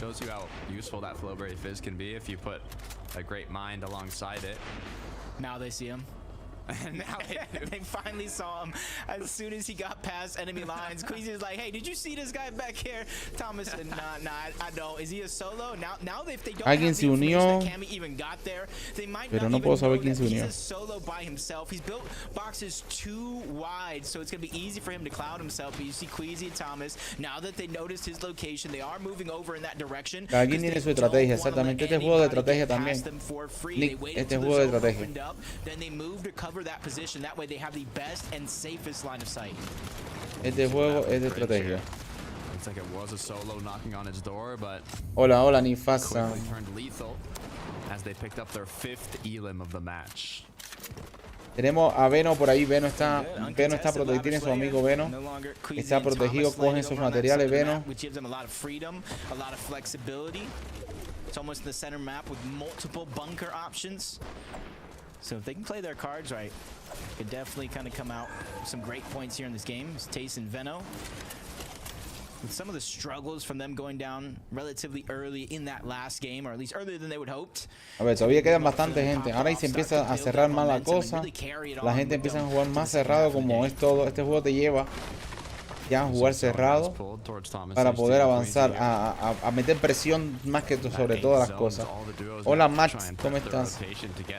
Gracias por pasarte por acá, Max. 1215 seguidores ya, chicos. 1215 seguidores. Quizás lleguemos a los 2000 hoy. Quizás. Solamente Dios sabe si llegamos o no.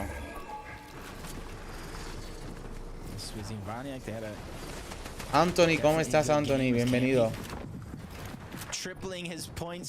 Active Ring están en primer lugar, chicos. Nice shot right there. 119. Giving them a little bit more confidence when it comes to Están protegidos, que ellos crean como un medio túnel y ahí se cuidan, se protegen y todo. Es la mejor estrategia, chicos. En serio se lo digo, es la mejor estrategia para esto. La mejor estrategia.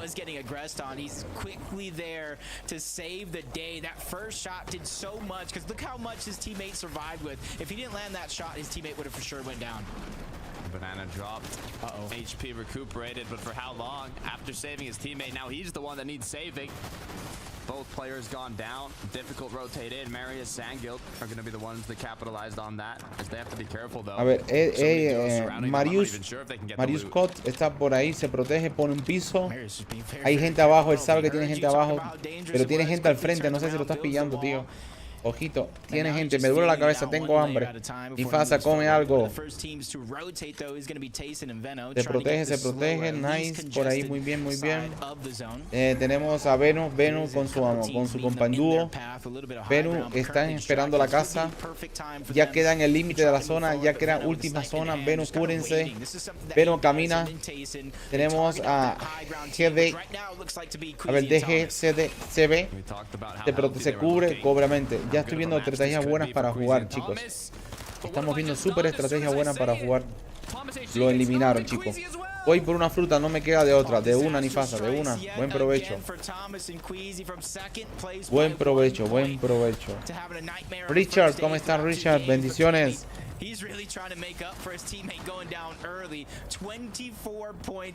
Hola David, ¿cómo estás? Gracias por unirte, David. Tenemos a Krisen, se protege, pero está muy arriba Krisen. Está metiendo como muralla china. Krisen, te pueden tumbar. Ponte pilas, hermano. Está en primer lugar Banjak 3K. Está en primer lugar ahora. Está lidiando la partida esta en primer lugar. Métete el plátano que la vida va a chorro. ¿Ves? La vida va a chorro. La vida va a chorro. Sal de la zona, métete otro plátano. Va a chorro, chicos. Va a chorro esa vida. Huye, sí o sí. Le dieron. Eso es un riesgo que tenía que asumir. Es un riesgo. Sale. La zona viene. Marius está a punto de perder porque ya está bajándole más de la mitad de la vida. Protégete. Sigue por ahí. Pero el pana no sabe lo que va a hacer. La vida le está bajando. Ya se fue para zona. Protégete. Está full gente. Uy, se lo echaron. Era evidente, ya que se lo echaron. Evidente.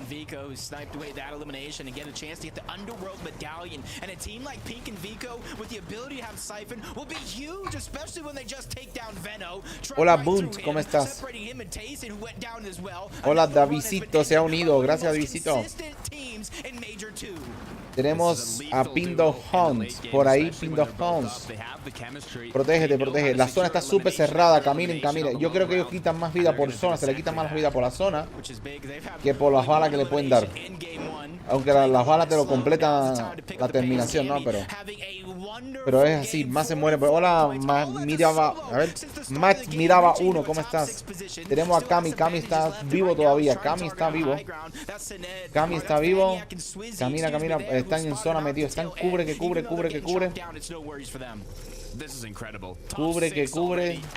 Cami sigue caminando. Tiene dos arriba, Cami. Tienes que moverte, Cami. Para zona, Cami. Mete por abajo. Se echaron a Cami a hacer eso. Eso era evidente.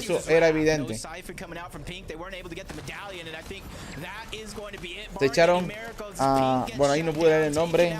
Tenemos a Swiss por ahí. Que es la skin de la gatica. Ganaron, chicos. Ganó Banjank. Ganó. Muy buena partida, mi gente. Muy buena partida. Cerradita. Yo creo que la emoción de estas partidas cerradas son eso. La emoción está cerrada la partida. Súper cerrada esa partida, chicos. Muy buena partida. Les felicito. Muy buena partida, chicos. Muy buena partida. Estuvo super nice esa partida. Super nice estuvo.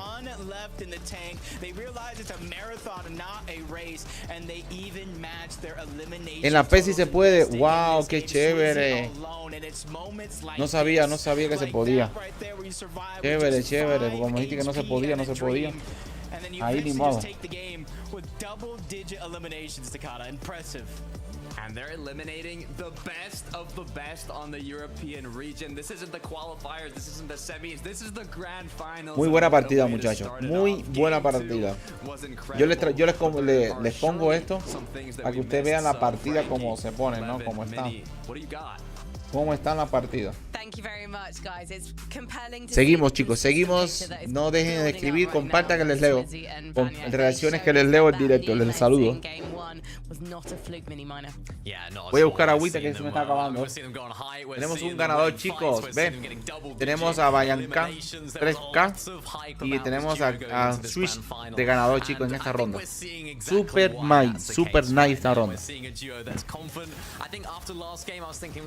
They land sort of towards that south side of the map. Of course, as Takata mentioned, at Brawler's Battleground was the zone in their favor. They can make some really easy dead side rotations. This zone 11 completely on the opposite side of the map, and they're still popping off. Yeah, absolutely. I mean, you know, we talked at the top of the show, right, about, you know, teams that people thought were gonna win, right? Who were people predicting? If we had done a list of 6 instead of 5, these guys would have been on the list. Yep. So many people expected Vaniac and Swizzy to be doing well, and they are doing incredibly well. And it's games like this that show exactly why they're a team that's going to dominate high. It doesn't matter the zone, right? The game we saw them qualify in semi-finals was a very tough zone for them, right? It doesn't matter where they got to travel to, they will make it there and they will play for high and they have a good chance of winning more games. Levin, has Swizzy and Vaniac always been such a solid high ground team, or do you think it's something about the meta in this season? Well, yeah, when you look at them as players, it lends both well to their style, right? Vaniac's always been a player, you know, in recent years that's been known for playing for height, right? Last season. Hola, Timmy Diario, ¿cómo estás? Gracias por pasarte por acá, Timmy.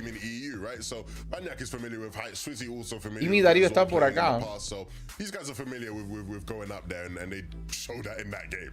Super nice, chicos, super nice esta partida. So far is the high ground is just not being dominated consistently throughout the end game by one duo.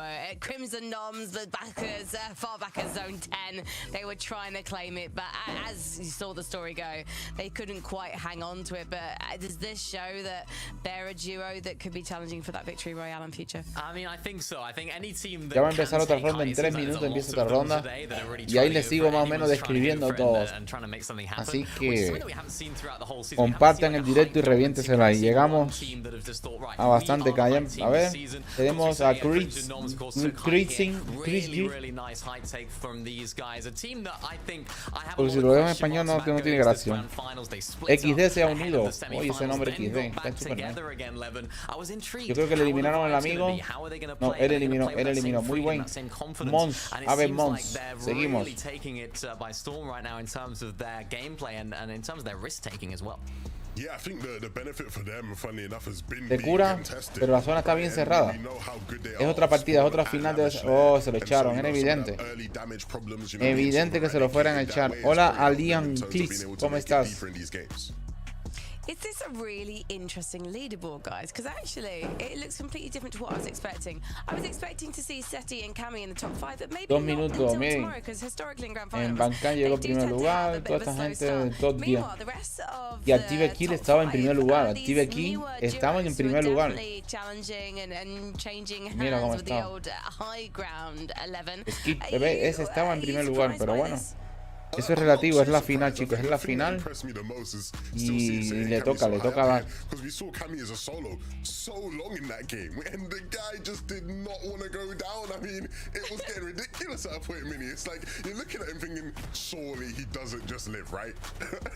Tenemos a Cami se está curando, Cami está a 60 vida y 100 de escudo. Cami, muévete. Cami, muévete.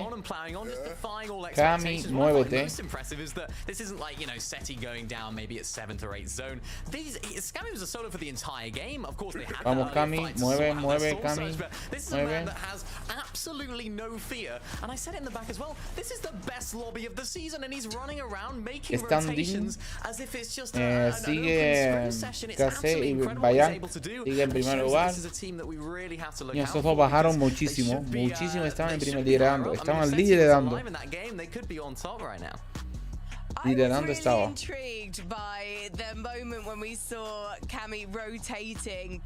Saludando a gente de YouTube, de Facebook, de Twitch. Sí, se oye bien por ahí, ¿no? Se oye bien porque estoy por 5 plataformas, chicos.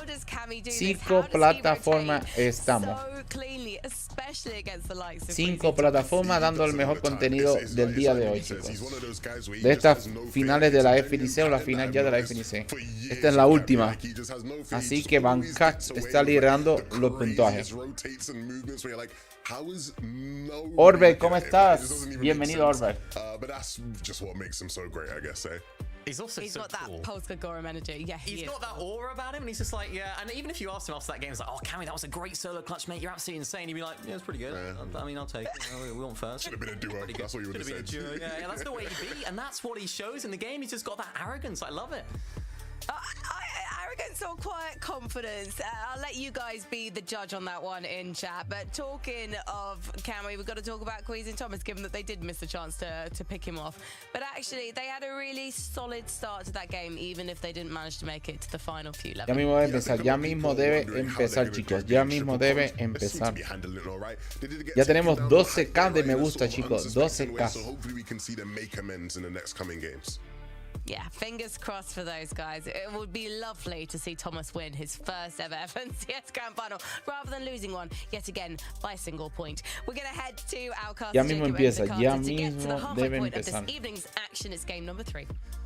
Thank you, Frankie. Look, almost halfway through the day. Tocata y Jaco están hablando. Halfway through the grand finals, 6 matches to be played out. ¿Cómo va esto, chicos? ¿Cómo viene esto? esto? Total of 12, and I mean, you can tell it's a grand finals just by the way these lobbies are being played out. Yeah, you're seeing a lot of our superstars that you expected to really be the cream of the crop at the top of the leaderboard, really not having those games. But from one person's disaster to another person's blessing, we're having 2 big game victories by some people we may not have mentioned, others, Takata, you and I have mentioned. Let's see if that trend can continue, because the battle bus for game 3 Cristian, ¿cómo estás? Gracias por unirte.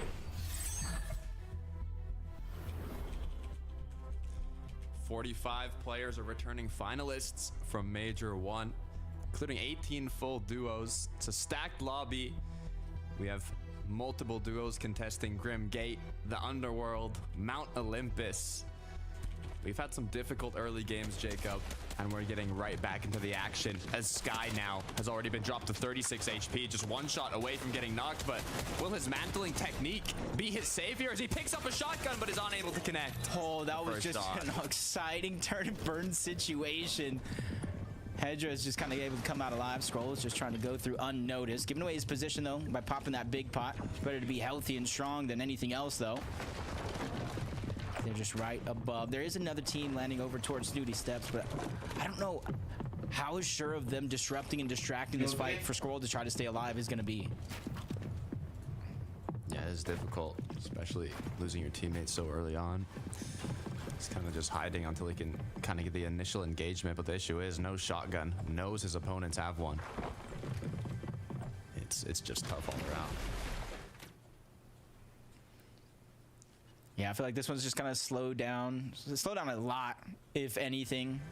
Really not too much fighting. Scroll just kind of has no choice, especially with how well they have been playing so far. 96 points so far in this game. They are in 5th place. Going down here would be just a huge disaster, especially with them switching up their game plan, landing Reckless Railways, switching on over towards Snooty Steps, practicing with all the time that they had in this past week.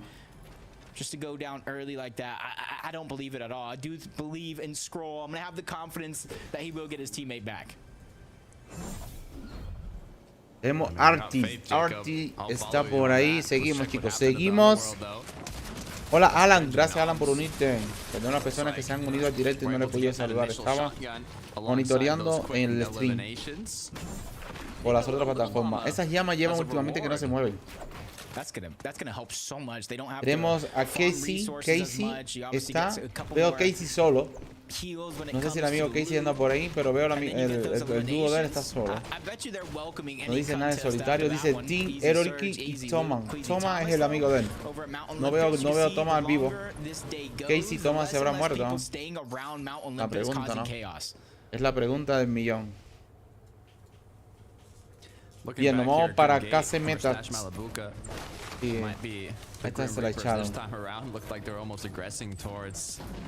Tripping for Doxy, but one elim has already been made by Malabuka, and it looks like they might just be able to clean up the Grim Gate here. Están empezando la partida. Se ha unido dos deditos arriba, así. El de Meta, sí. Steven Castro, ¿cómo estás? Bienvenido, Steven.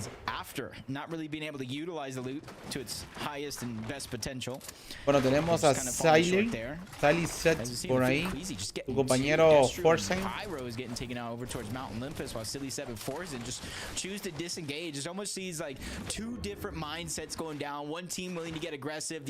Hola Giselle, se ha unido Giselle, ¿cómo estamos? Siley está picando, están deslizándose hacia abajo. Vamos a esperar que todavía esto empieza.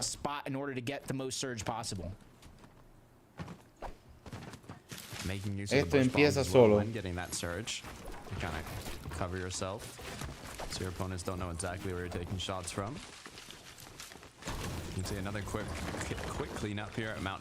Hola Giselle, ¿cómo estamos? ¿Cómo estamos? They're doing a very good job of winning the early games this time around.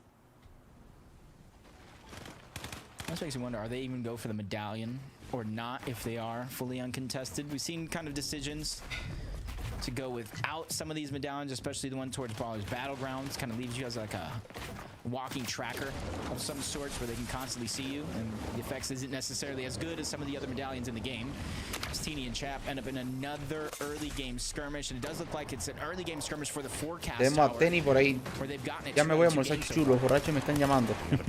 Buen provecho, mi amor. Buen provecho. Just giving a little freedom for Asa and Marco.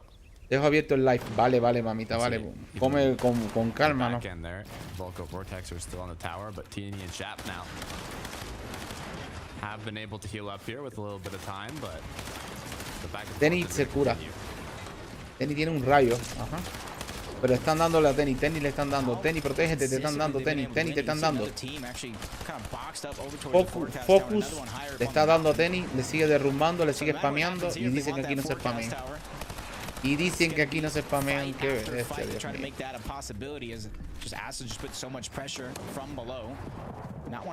Ya somos casi 1220 seguidores, chicos. Casi vamos a la meta final.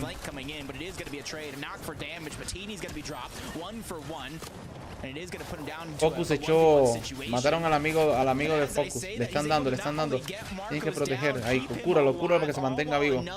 Muy buena, pana. Chuchu ese te ayuda bastante. Camínalo. Muy bien. Hace falta que lo reviva.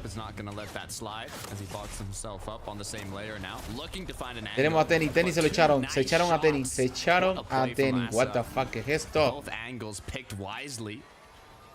And now he's going to be able to get Marco back up.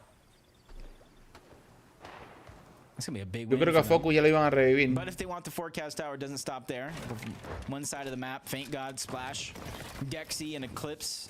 Almost all day long, these two teams are battling it out over towards Rebel. Tenemos a Scott and the surrounding kind of con su amigo Foco. They have to be careful though, as they're trying to disengage down this area. There is another team on that island, in which it does look like they're trying to go in that direction. So they have to be careful because now they've given up high ground and they're surrounded by two teams. Yeah, you can see it's not a good position to be in. They are going to choose to swim around to get themselves closer into zone. Comeback Blaha, sorry.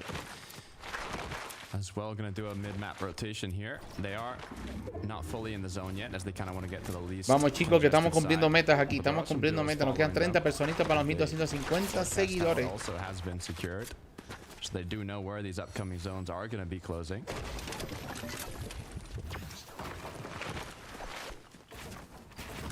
Comeback and Blaha not having the best so far, but still plenty of games left to go. So you can kind of pick up that pace in a moment's notice. Wax and Pixie just trying to take down Splash and Faint. over 80 points so far in this game, and it does look like they're going to be able to barely and narrowly escape just over that mountain. Yuri, ¿cómo estás, Yuri? Dexy and Eclipse, another team that was following them, an option of which team they want to go for. Do you want to travel towards zone? You see them in the minimap. Scott se estaba curando. Tenemos aquí a Cosman, a Green Hair. Green debe tener tiene uno por abajo, pero el amigo no le veo. No sé si estará Pailas, ya se lo habrán echado. No sé si se lo habrán echado. Ya somos 1220 seguidores. Gracias, chicos, por ese apoyo. Gracias, chicos. Seguimos así y seguimos por más y vamos siempre por más. Gracias por eso. Following. A ver, no me salió la palabra. Following. Creo que lo dije mal, no sé. Corríjame si lo dije bien. Following. Flow. No me sale. Follow. ¿Cómo es, mi amor? Se me fue. They have about under 1,500 total damage as a team, which is something you wouldn't necessarily expect from a contested drop with the notoriety that is around Marius and what he's able to do in a lot of situations. So I want to see them kind of pick up the pace here. Se cura, tienen que curarte Pizze, que te metieron. Te metieron con ganas, Cere. Te metieron con ganas, con ganas te metieron. Tafoy, ¿cómo estamos? Tafoy, ¿cómo estamos? One pick of zone away as the knock has came through by Pixie. 2v1 now, player advantage. Just one more shot needed, and just like that, it's been closed off. Pixie getting the job done. Have to be careful though. Dexy and Eclipse still on that mountain range. I said they had the flexibility and the options, and they chose to just kind of stagger themselves. Wait for a lot of these fights to break out. Once you start to hear the noise, once you start to feed, get active, that's where you're going to try to go. You get that green light. Coge las armas. Creo que se echaron a alguien. Seguimos describiendo al español, al estilo cubano. Seguimos describiendo la zona. Muy buena. Él tiene ahí, cúrate, tírale chuchu. Tírale, míreme. Ahí de nada crean todo, pero ahí están dándole, spameándole. Y dice que aquí no spamean. Aquí dicen que no spamean, que eso es mentira, aquí spamean. Es un juego para spamear, para tumbar construcciones. Ahí spamea ahí, spamea con todo, hacer, spamea ahí durísimo. Ahí, protege, cubre. Ese es el juego. Spameando es el juego. En serio, spameando es el juego. Protege ahí con todo. Protege con todo. Este está spameando recarga. Ese es el juego, spamea.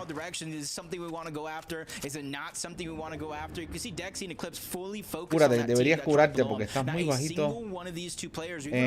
Hélice está muy bajito de vida. Hélice está súper bajito de vida.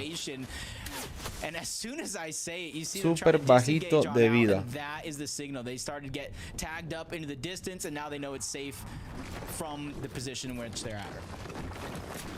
Súper bajito de vida está. Made their way over to the bunker here where Skivvy and Haris are at. Will they kind of trap them in there though? Or will they kind of just take some shots and then let them be? Tough situations. You got Crimson Nons who are trying to fight for this bunker, make their way down, and then you got that team Hurricanes Fee who are just kind of hunkered down. They really have nowhere to go, and luckily for them though, the zone is in their favor. Yeah, it's kind of the positive of the situation, right? And not only that, them already having 2 eliminations also means that they've done a good bit of damage just to get here. So even when Storm Surge does start ticking, they should not be in much of a worry. Cosma está guardadito, es que ellos están jugando estratégicamente. Estratégicamente están jugando. Están metidos en el búnker. Ese es uno de los buenos escondites que tiene esto aquí. Los bunkers, eso.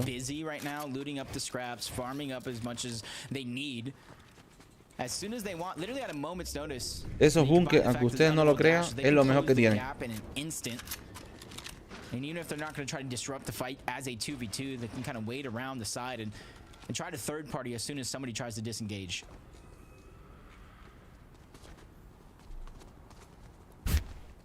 As the clock ticks, the emotes come through.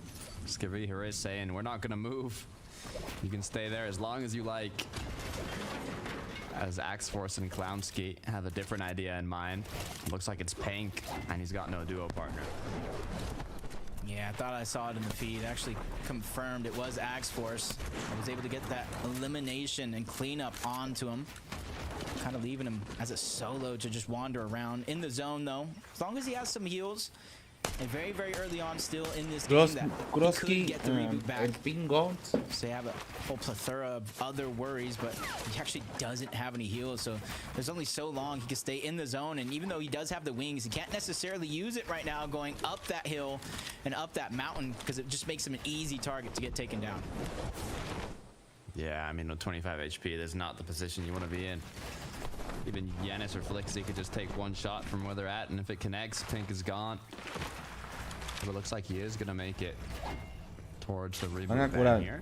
Pinda back into the game, va a curar. Come back from this. Esto parece que va a ser. Big eliminations, but if a duo is going to be able to do it, I mean, it's going to be Pink and Vico if they can get healed back up. Yeah, and luckily they are kind of right next to a POI, a big one at that. Tenemos ahí an a uncontested one from Casca, que es el ganador. Flixie, so there could be a lot of loot left over. Protegen, crean todo ahí. They can utilize and kind of get themselves back Tienes into the game. todo eso de ley, tienes que hacer todo eso. 138 damage above the threshold.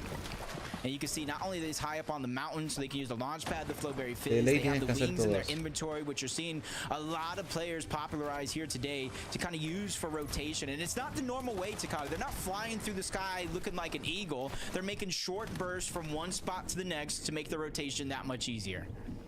Yeah, and it's incredibly popular so far today, like you've mentioned.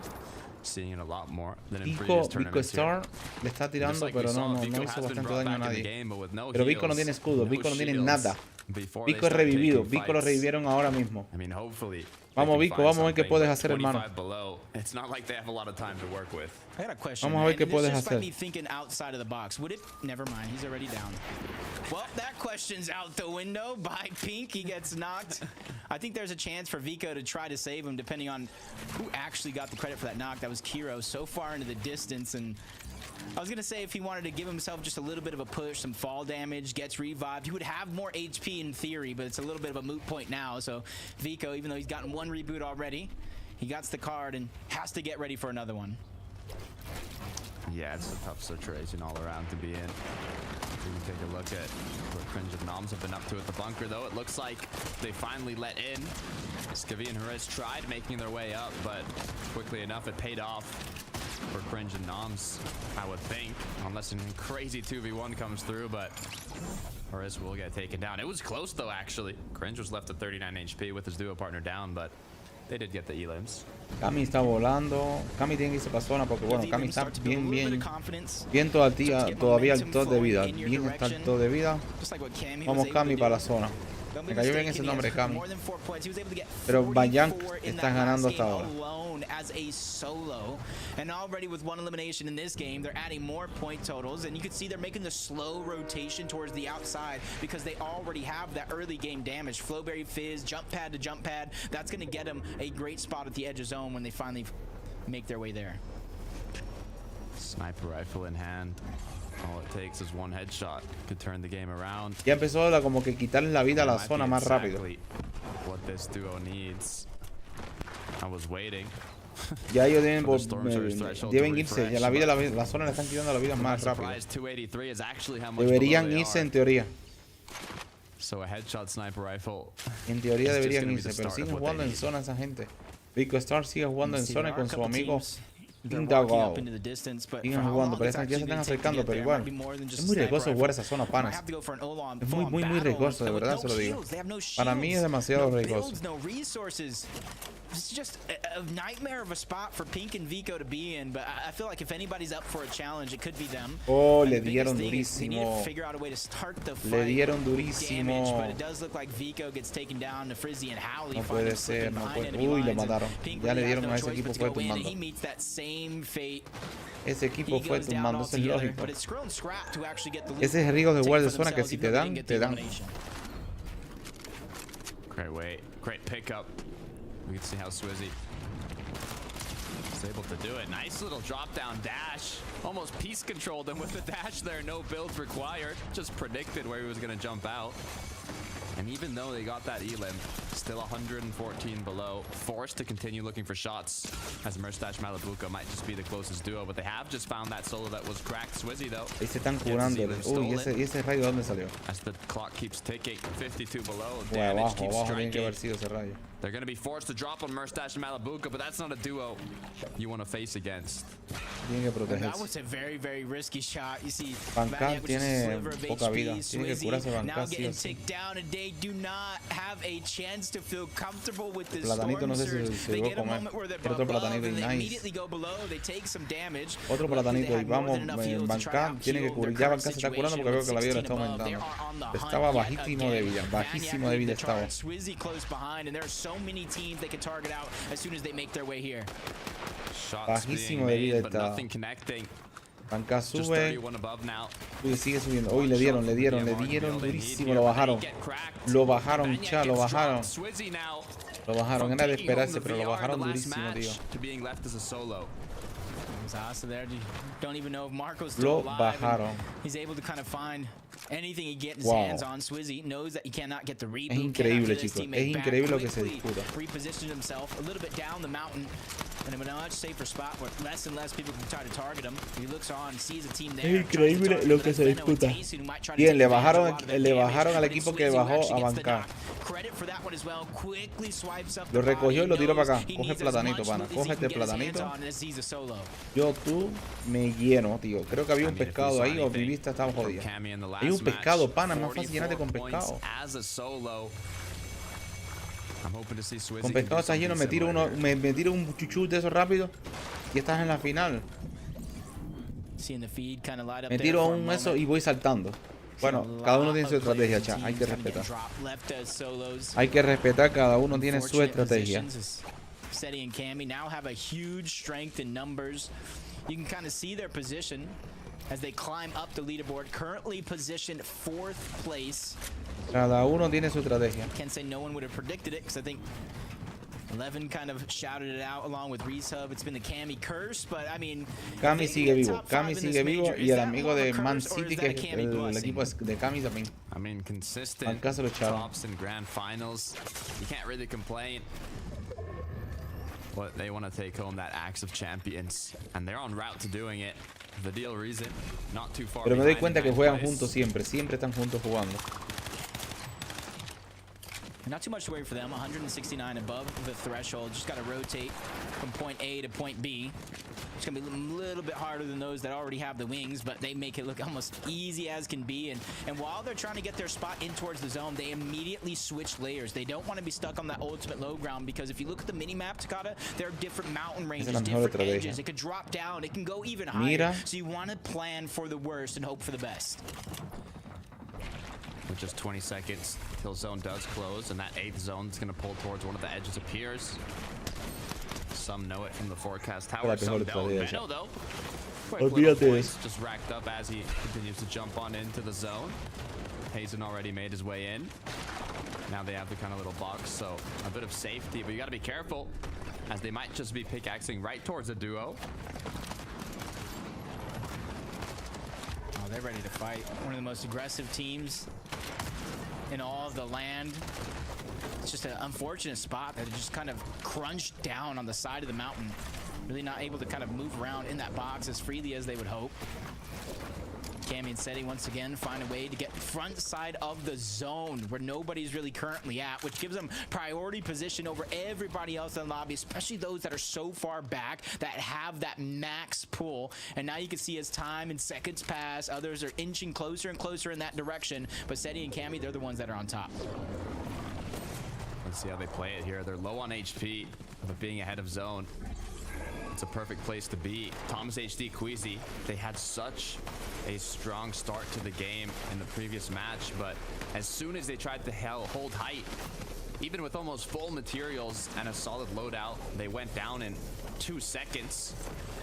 So I know that can be difficult mentally, but hopefully with 4 elims on the board already, they can come back strong now in this 3rd match. 4 below though. 40, constantly falling.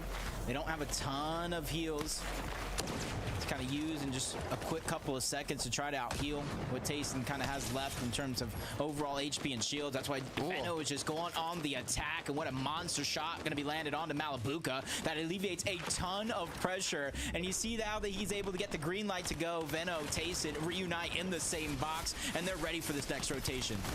Job is not done, though. Neither for Cammy and Seti, as they are 4 below.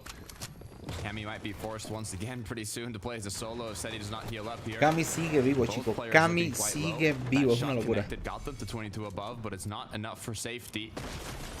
4 seconds left till zone starts closing and more opportunities arise to get shots. Tayson's gonna get dropped, though. The challenge I think Veno is ready and willing to take as he continues to rotate forward. Easy, very, very little contestation on this side of the zone as it continues to move forward. But he gets targeted out. Team staggering themselves behind for a perfect couple of shots like this. Veno still above the damage threshold. Very little to worry about other than making it from point A to point B safely. Precise and easy up above in the clouds, looking to hold on to it. Nice little ring rotation to get ahead of zone. Great way to conserve their materials as Swizzy now 136 above. He has lost Banyak, but we talked about it earlier. Clutching it up as a solo, there's potential for it. 99 above the damage threshold. Flowberry Fizz, more than enough left in his inventory. Top 20 position. Still have more points and distance to cover before he's done just yet as Robon gets targeted to the backside of zone. Cam, you said they get credit for that knock and soon to get credit for that elimination, but you can look at their damage. Still only 11 above the threshold and quickly falling below. So their job is not done just yet. Taking the first tick of that storm down to just 42 HP. Cammy needs to figure out a way to get damage. Seti gets dropped. One more tick is all he can take, and he finally gets the fizz in time. 2 HP, the dream trying to stay alive. He cannot take any more damage or else he will go down, but luckily for him, Storm Surge turns off just in the nick of time. Has the blessing, just saved Cammy. Once again, forced as a solo. 76, is it enough? It's not. Reason with too much HP. 180 turns around, gets the elim now. 4 on the board as he continues to stay up. Vadil has gone down. So many solos, almost looking like a solo FNCS, Jacob. Yeah, Swizzy is going to be included, but he's almost looking strong, almost looking like a full duo the way he's playing. Doesn't really have time to pop the Flowberry Fizz just yet. Merstache joins the crew of solos in this game. There's only a few really left alive as a solo. Merstache is going to be one less that anybody has to worry about.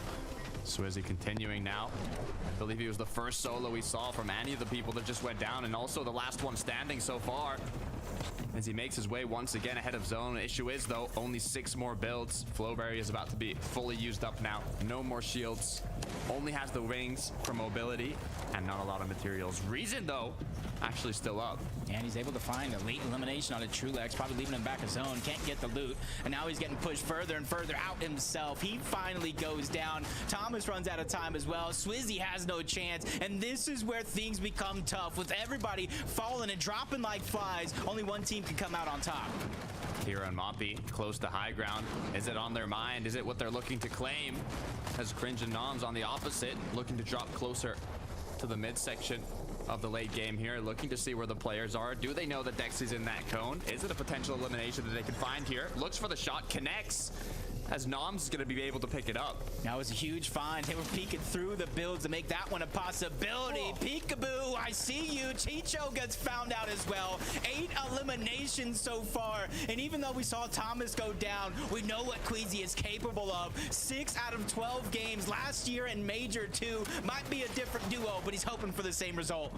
Just 6 duos left. The turnaround onto Kiro. Can Queasy clean it up? You gotta be careful, though. It's a full-on duo down below. Hits the initial shot, but now is gonna go down to zone. Relvis continue to take shots. The Buell on the low, but he's left alone. The duo goes in. They were trying to be the first ones to win 2 different games in the EU FNCS, but with them out and a lot of the other teams as well, it's going to come down to one. Stacey comes crashing down from above. Cringe with a nice shot, but his teammate Podesai is there with another crash landing to steal away the game. What a way to close it out from the skies. Explosion on the builds down below. Shotgun shot after shotgun shot. Podesai with the cleanup. That was just an electric ending to end that game. I don't know how many other players, how many other teams, how many other Fortnite individuals you would have ever seen not only use the wings of Icarus, but use it to smash down on their opponents in the final moments of the game to win it all. Because even if they didn't get the elimination, they would have bounced them back into the storm to where they eventually have went down. This was just a magnificent play to end the game. I had to pinch myself for a second when I was looking at Podesai and Snazy. I see them both take out the wings of Icarus, and I'm like, wait a minute. Are they about to charge down? Are they about to crash from above onto the low ground? It's exactly what they did. Snazy got one pump, but we don't talk about that because Podesai cleaned it up and got that VR. So let's head on over to the desk to break it down. Thank you very much. Now, normally when we see someone crashing with some Icarus rings on, it's because they flew too close to the sun. But in the case of Snazy and Podesai, they knew exactly the moment to make that dive for the victory royale, Mini Miner. Yeah, this is the first game, I think, all day that we've seen a team just completely dominate height throughout the entire endgame. From, I think, 9th zone, these guys held it from, and it was just a perfectly played height game. We saw them, of course, with these wings. They rotated to the front side, then ensure that they could claim it from there. They saved so many materials by doing that, and it seems like 11, this is kind of the meta. This is kind of the way that teams are playing right now with these wings. They're using it to save so many materials and make those rotations so much easier. Yeah, I mean, we've not seen people use them much throughout the season, right? But obviously with the Hades being taken out recently this week, you know, the spawn rate was buffed for those mythic chests, and I think in general people are just thinking we need solutions on how to play these end games and you know, have some sort of movement. I can't lie. When I saw them whip out the wings in the final moments here, I thought it was an overcook. I can't lie. You know, they almost did fly too close to the sun, Frankie. When Snazy got one pumped, I thought, yeah, okay, they've just thrown this. But Podesai, cool, calm, collected, bang, da, da, bang. You win your game. I mean, it was clean. Hashtag M8 win, Allez Blue, all the rest, you know, whatever you got to say. But big up to Podesai and Snazy for that one. That was a really cool win. The mates are pink, aren't they? They're roses. Yeah, I mean, yeah. It's all right. Don't worry. Don't worry. I'll teach you some French later on. We'll go through all the French orgs, and you can lap up all the extra follows you get on your socials. 11. Let's talk about Queasy and Thomas. It's always lovely to see Queasy just showing how well he knows how to survive in the high ground, 11. I mean, again, I'm reiterating this from before. Not many people expected to see them be such a presence with them, you know, being contested or spawn with Mount Olympus and just how their season's gone in general. But they've impressed, Minnie. Like, they have really looked good throughout these games. Yeah, they have, and I think it's fair that we give them the hype because they are, of course, a team that has got this grand finals experience. They both know how to play in these circumstances. We saw them trying to take height in the last game, didn't quite work out. Then, of course, Queasy was there at the end, couldn't quite squeeze out a couple more placement points, but it was a solid game from these guys, and I think they're overachieving right now compared to what so many people would have thought. I think a lot of people kind of wrote this team off heading into this grand finals, but now sat in 7th, this is a really nice, solid groundwork for them to just bounce off, you know, for the next sort of 9 games. Yeah, and it's funny because, you know, obviously Jacob, I think, mentioned how, you know, this time last year, Major 2, Queasy and Venom were winning, you know, 6 out of the 12 games. I don't think that's going to happen this weekend. I don't think we're going to repeat of that. But, you know, a good performance here would you know, be wonderful for Queasy and Thomas. And I mean, really, you should expect it from this duo on paper. And so it's fantastic to see that they're really stepping up as we head into this grand final. The big surprise for me, boys, looking at the standings is actually seeing my beloved Vico and Pink have a bit of a difficult mid-game. It's unusual to see them struggling for Surge tags, Mini Miner, but unfortunately, that just ended their journey early in Game 3. Yeah, really rough for this duo. I think they had a little bit of a task to do when it came into this grand final weekend because, of course, the chains of Hades got removed ahead of grand finals. That was a huge loss for this duo because they used those to fish. They used those to just to speed up their loot path to get all those extra heals, and then all those heals that they could use in the fights to when they're going around and trying to W key different teams here, there, and everywhere, just to replenish those heals and even just save some in the fishing area. So I think that's a big mark for this duo that has just marked them down a little bit. Meanwhile, though, Cringe and Noms, they are looking like one of the best off-spawn teams, Evan. Yeah, I mean, they've been very impressive off spawn at Lavish Lair. Last season, you know, a lot of people expected them to beat Queasy and Thomas off spawn more often than not. And this season, they've been very impressive off spawn when needed. And today, they have been phenomenal playing against Cringe and Jake Buka. And I mean, you know, that early surge is clearly helping them in terms of consistently getting to these end games. And they're strutting their stuff in these end games, man. I know, Minnie, you mentioned earlier, you know, the concerns you had, obviously, the vibes were a bit cooked after they tried to split up with each other earlier this season. Doesn't seem to be affecting that today. They don't seem to be playing like a duo that have had that bumpy road in terms of chemistry and togetherness this season at all. And I know at the beginning of the show, Frankie, you mentioned, or you asked me, what's the best off-spawn team? I hadn't seen too much from these guys off-spawn this season, but now, from what we're seeing today, and of course last season even as well, this is a duo that definitely are that team right now when it comes to off-spawn because they are dominating. I really hope we can get an interview with these guys, or at least one of them. I just want to know what's happened. What has turned them into this dream team, given that they thought that the other was their nightmare?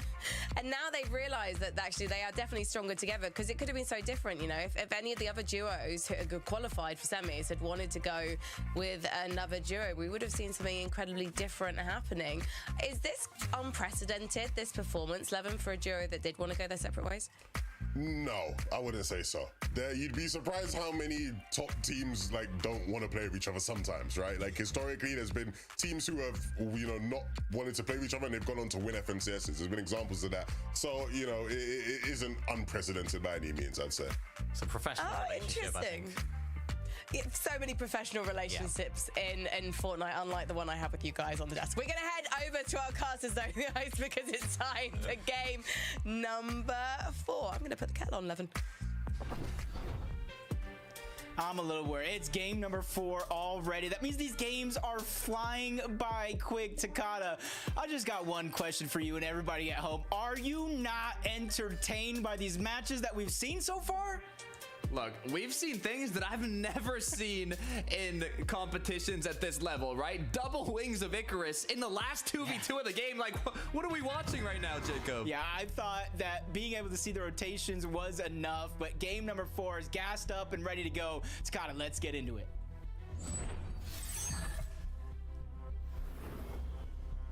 Three games down. Now on to the 4th. There's been non-stop action in these early games. Some players even choosing to switch up their game plan a little bit.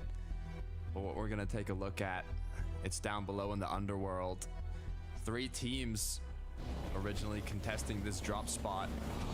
But it looks like now it might just be 2. It's actually Lavish Lair. Again, I think this might be like a blessing in disguise for Crimson Noms, because they're able to get the loot. They're able to get some early surge. And even if they don't necessarily take this duo out right away, they have options of what to do afterwards. So even though I expect this to be something that's fought out unless the other team disengages, I expect to, you know, Cringe and Noms, as soon as they get the loadout they want, to try to push that team out of what is their POI Lavish Lair. Look at this though, Mount Olympus. It looks like Thomas HD and Queasy were originally going straight into the engagement with Doom and Ice, but now almost a little switch up on where these duos have been dropping within Mount Olympus. It's actually going to be the Ice that's going to take out Vestru here. Doom has been dropped down, so now it's just a 1 versus 1. And it's just a waiting game for Thomas HD and Queasy to come up and clean it up. Yeah, they just get so much flexibility because of those teams not only just fighting it out, but fighting it out as early as they are, because while all it happens, Queasy Thomas is just looting up, getting the perfect loadout, and just getting the final elimination. And once again, it looks like virtually uncontested Mount Olympus for themselves. There might be one team on top of that mountain looking down from above, but they're not really getting enough information. A lot of that will have came from the feed. Looking at Sky Scroll though, their journey ended quickly in the last match, but now they're looking a lot more healthy. Shots through the window, no connection with the shotgun though. It's actually going to be off the Sky. It's dropped down to 70 shield, but they have the upper hand in terms of positioning here. Hopefully Scroll though can find an angle. Just need to really make up for that last game where they didn't necessarily have the performance that they wanted, but 3 teams moving over. You got Toos and Karmi as well, disrupting this fight from a distance.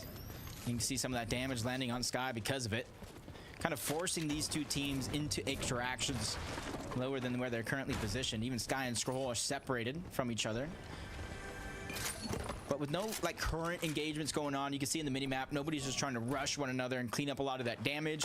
This fight will and does tend to slow down just a little bit. Strokey Ravon going head to head here. Kelba and Goba, as now looks like they do have the upper hand in this fight. Cracks continue to come on through, but nothing yet to convince Strokey and Ravon to go fully in. It's a good shot. 80 damage just like that. Continues to back up Strokey. Not going to scare him too much though. He's ready to pop some shots. Fire back at his opponents. We're not making him look like a pushover, and you can see because of that, him and Robon have been able to get 2 different angles that they can now attack from, which some it's a blessing, but all it takes is that 1 second of separation for them to target out either Robon or Strokey to turn this into a 2v1 Bueno, mi gente, seguimos. A ver, ¿por dónde nos quedamos? Coming from all around Strokey. Not necessarily a ver, Op está jugando, está picando Op, le dieron. Uy, le bajaron bastante el escudo. Cuidado, papi, cuídate, protégete, échate todo. Op. You can see how quickly that decision came through, though. You said it on your mind already. What's the play? And they already decided we're disengaging. So they started walking away. They got a bit of damage already, and to be honest, it's all they really needed. Va subiendo, va subiendo. Esas skins de la FNC Zombies son durísimas, son buenas. Not too surprised. Son buenas esas skins. Pretty crowded in that last game, and like I said, I think esas skins son buenísimas. I think that major one battle against Queasy and Thomas. A ver, vamos a was a huge learning ¿con qué nos van a enfocar? Con Trigger. Tu amigo Ivy están metidos ahí luchando. Tienen como, ¿cuántos equipos tienen ahí? Un equipo tiene metido ahí. Mira, Marius Co tiene por ahí.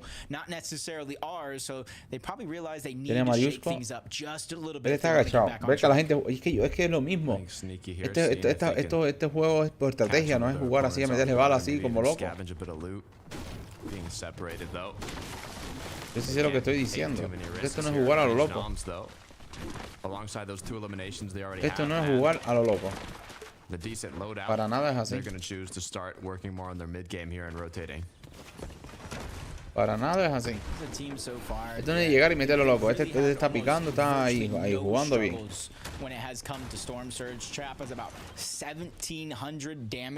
Está jugando super nice, está jugando. Noms has about 1400, so they are doing just enough when it comes to that storm surge to constantly keep themselves above the threshold, not worrying about taking damage, so that way they can primarily focus on their positioning. Ahí tenemos a KC. KC está con Core. Pizza. Aquí tenemos a Hiker. Pero esta gente no están llegando al primer lugar. No sé quién está en primer lugar. A ver, tenemos a Grince, es el primer lugar. Aquí veo la estadística. Super nice, super nice. Tenemos a Water. Water, te dieron un tiro. Cuidado que tiene gente ahí. Cuidado que tiene gente ahí, papá. Ya se metieron en la zona para poderse escapar. Es que la única estrategia también, no. Meterse en zona y escaparte. Es la única estrategia más efectiva en este mundo. Mira, están jugando Hanis. Hanis se protege, no sé si era chico o chica. No sé si será chico o chica, ahí sí no les puedo decir. And that's what happens when you're a little slow to get out of your POI. You try to loot just a little bit too much. Sky and Scroll. Ahí sí no les puedo decir. Te protege. Ahí te dieron. No, sí le han bajado la bala. Lo dejaron casi a la mitad de vida. Le quitaron todo el escudo, lo dejaron a la mitad de vida. Protégete. Este spamea. Sigue, protégete. Pam. Pam. Ahí lo eliminó. Muy bien, brother. Muy bien, Atlantis. Atlantis Sky lo eliminó. Llévate. Que se te cure el panita.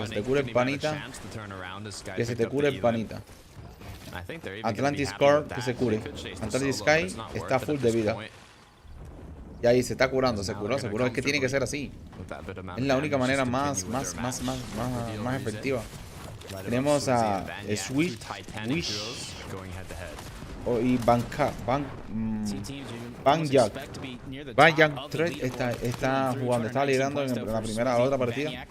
Estaba liderando el primer lugar, pero ya se lo echaron ya. Aunque está en el segundo, no va mucho por abajo. Pero muy buena partida y protégete. Muy bien, pana. Muy bien por ti, panita. Muy bien por ti.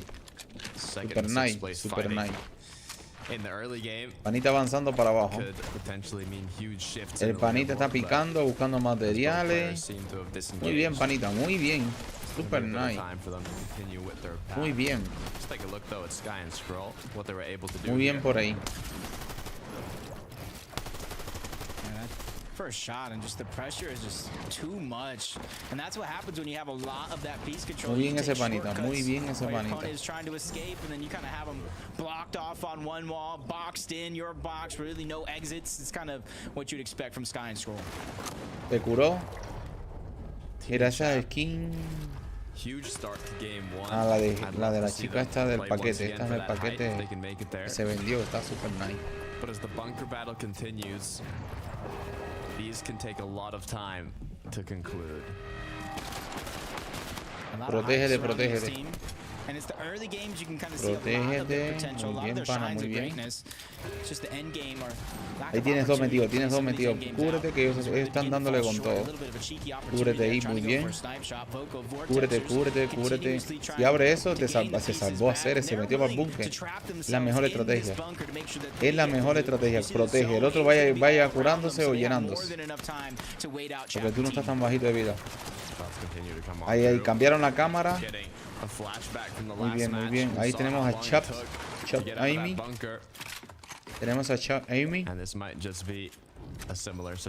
Muy bien. Basic up to Voco Vortexers, how long they want to stay down there, and then Teeny and Chap. I feel like their time limit is how much surge they currently have.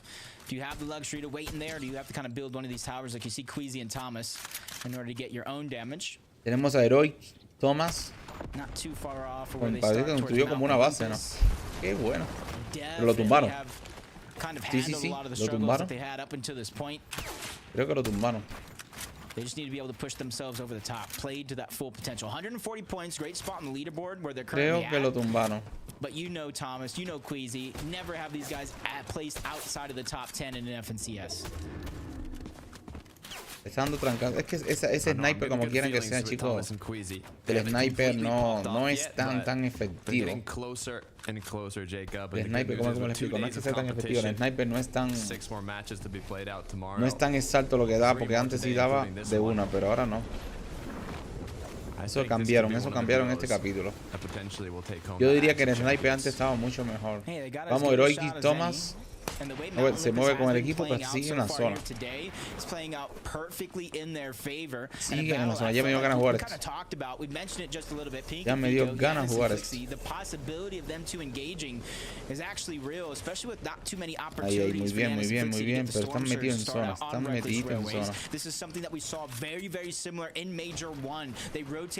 A mí que el juego tiene que estar calibrado, chicos. El juego tiene que estar súper calibrado. El juego tiene que estar súper calibrado.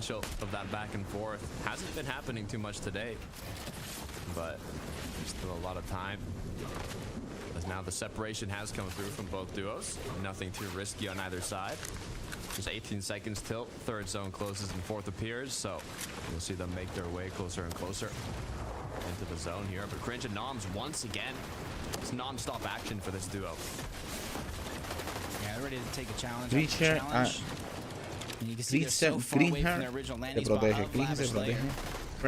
se protege. They went hunting for good positioning and they ran into Cheeps and Turtle, who didn't have to go far from the original drop spot of the underworld. Te toca protegerte ahí. Me observa, tranquilo, tómatelo con calma. Tranquilo. Hola Luis Castro, ¿cómo estás, brother? Gracias por pasarte por acá. Ahora vamos a donde está Banca. Banca estaba liderando la otra partida.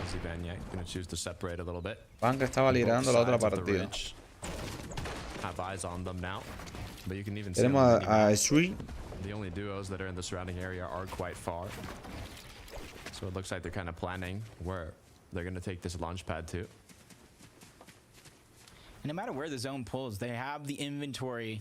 Estaba liderando la otra partida. Combine the wings of Icarus, you combine the Flowberry Fizz, you launch off that launch pad, and you kind of get your pick of the litter of literally exactly where you want to land. And if the zone does pull in this direction, I think that will be a huge blessing for these guys to be able to maintain that position high up on the mountain with an escape plan right behind them. 100%. Pixie walks, though, in between, what, 3-4 different duos? Maybe even more? As some of them start to disengage here at the Underworld, but the good news is they're making use of their time here, refarming their break. Almost have cap materials if they can max up their break here. We'll see where this zone does pull, but so far it looks like nobody in this area wants to. Ahí Casey se está curando. Casey se está curando. Heroic y Toma va yendo está. Pero están metidos en zona ambos. Ambos están metidos en zona. Casey está, Heroic Toma está de Casey. Yo tengo que mover el culete ahí. Botiquín, ¿para qué le das al botiquín, brother? Creo que tenía. Oh, Casey, es que Heroic estaba bajísimo de vida. Es como ambos tienen la misma skin, es confunde.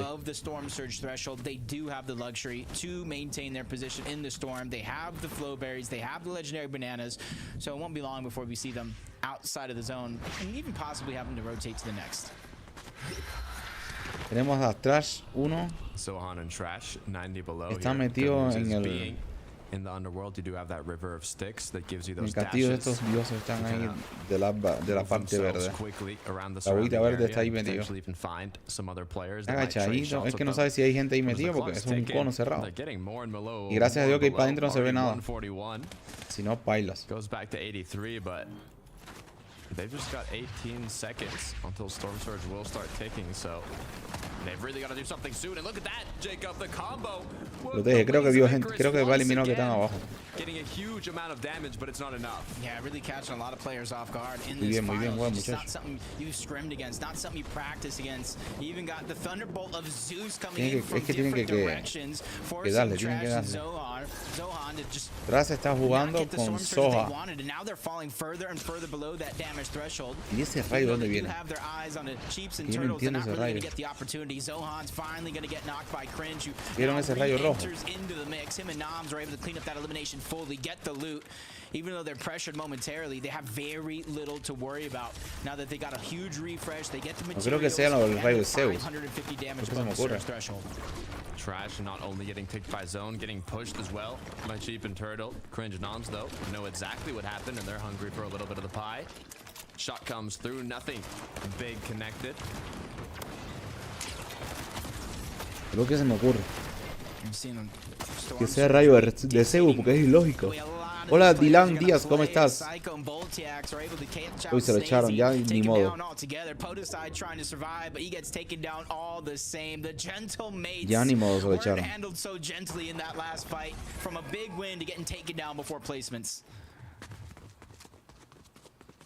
Prodoxy and Trip. Still just 9 below the Storm Surge threshold. Se protege el pana, se protege. They do have a lot of players in the surrounding area. And Alex and Sado even looking like they're a little desperate as well with their edits they're doing on the cone. So there should be opportunities here to get tags. With that Thunderbolt of Zeus, Prodoxy here might try and pull something off. Yeah, typically it's Prodoxy and Trippin'. Even Trulex and Chicho, they like to spot out some of these sky bases in the distance. They use the quick window, trying to cover as much as possible. None of those shots realistically able to bleed through, but Prodoxy, you got esos rayos son épicos, chicos. Esos rayos cuando vienen con todo, mira, ahí va. Va de nuevo. Él ahí no puede hacer nada, tiene que moverte. Muévete para zona, muévete a zona. No, yo, bueno. Y le quitó 40. Super nice. Se echó el escudo 50. Se mueve. Te juegan en zona, chicos. Mira, ahí tiene que haber gente, tío. Hola, DJX VPN se ha unido. Es que tiene que haber gente ahí, literalmente tiene que haber gente.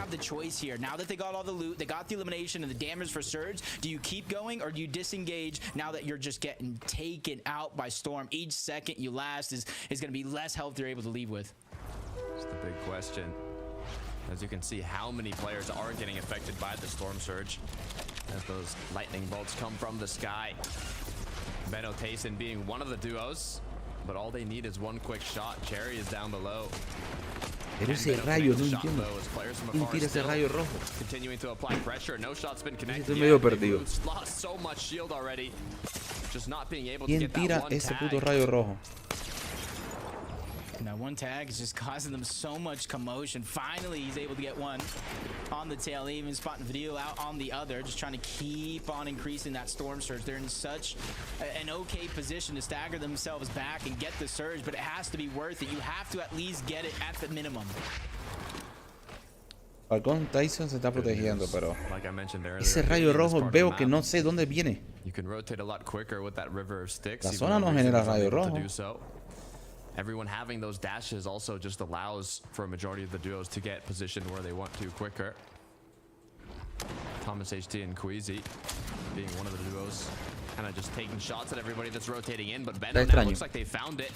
The shots they so desperately needed has put them 70 above, but how long are they going to be comfortable with that?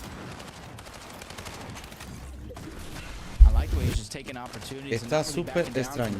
That's something that you have to do in moments like this for Benno and Tayson. Be persistent, not really give up on the chase. Two of the greatest players in all of Fortnite. They know exactly how to handle pressure from all directions. Giannis and Flixie, they're the ones that are in their line of sight. Voltiax and Psycho Cool, same ones. Benno está protegido, pero está con el equipo. Sí, Benno está con Falcón. Benno está con Falcón, ojito. As now you got to be careful. The pressure's on them. It's Giannis who's looking to get in. Benno está con Falcón. All it's going to take is one shot from Benno to clean it up. Flixie as well following shortly after. Both players now just on the borderline of getting eliminated to Surge. Benno, though, is just holding strong, not even taking shots yet, as he knows if he allows them to get damage, it could be what saves them. They're going to desperately need to continue to hold their position because there's going to be teams all around them trying to break into the box. Swizzy's feeling some of that same pressure on the other side. But they're ready for a challenge. They've been practicing. They've been progressively building that momentum here throughout the day. And I don't think there's going to be very many teams that can stop them when they're on this hot streak. Definitely not. But what might just stop them is damage dealt. Lo están curando, lo están rellenando, diría yo, porque el pano no está tan It's no qualifier or semis. This is literally the hardest lobbies to get damage in. And a significant amount. La vida no está tan jodida ahí. It's good for them, even though they're falling below the damage threshold. They're consistently doing just enough, landing one shot here, two shots there, a couple more, trying to bleed through Honest V and Haris, who's also getting targeted out by a whole nother team. And that's what you get when you're Sweezy and Vaniac. You build yourself into this position. You're able to kind of target everybody else that doesn't have that same advantage as you do. Even if you don't get the elimination, you kind of force them into tough spots with their backs up against the zone. Zone has pulled northeast here, quite far from almost every duo in the lobby. So now they will be forced to rotate. The good news is during these rotations, it's going to open up chances to take shots. Will they align is the big question, though. It's Swizzy now. A mix of shots from afar, a mix of up close and personal. They're going to be able to finish off the knock here as well. It's going to be a good amount of damage. 271 above now, as they'll have to make their way to zone. Yeah, it's just one of those situations to where you've been persistent throughout the entirety of this end game, and now you get to reap the rewards and really not having to worry about Surge as this game does progress, because there's not too many players that need to go down from zone to zone before it turns off altogether. And the last time we see Seti and Cammy with the high ground, it was stolen away from them late in the game. Let's hope they can learn from those mistakes and really come out with a huge VR.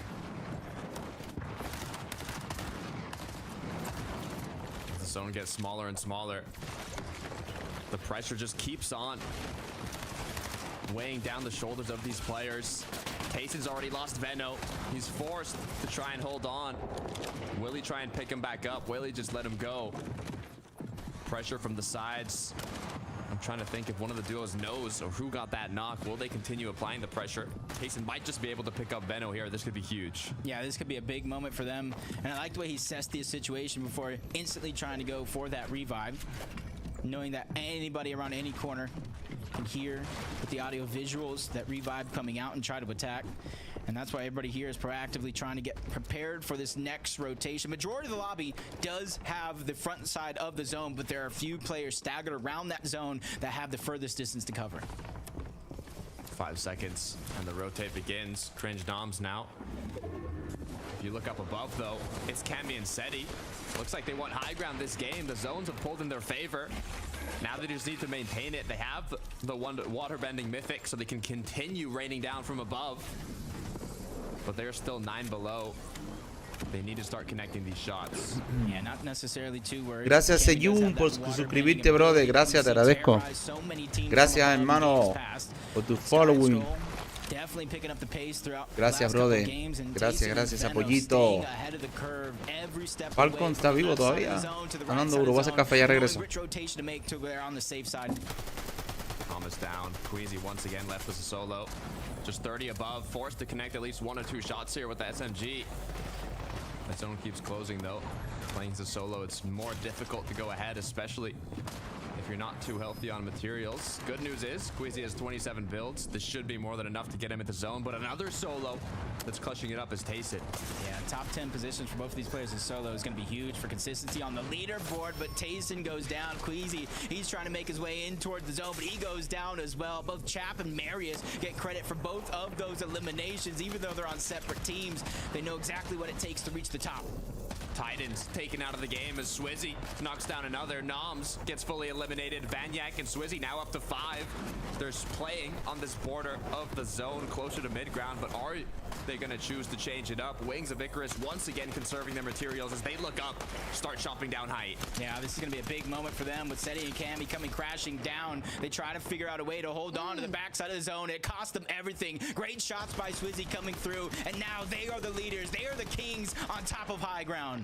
Retaking it at the perfect moment. Now leaders of the high ground, all they have to do is stay up above as Merstash is continuing left alone. Hey, if anybody can make it happen, especially finding medkits at the perfect moment, it is going to be Merstash, but it's only one medkit, and it's not going to be able to be used. He goes down. Top 7 situation. Cammy feeling the pressure. He goes down as well. Top 6, and it's anybody's game.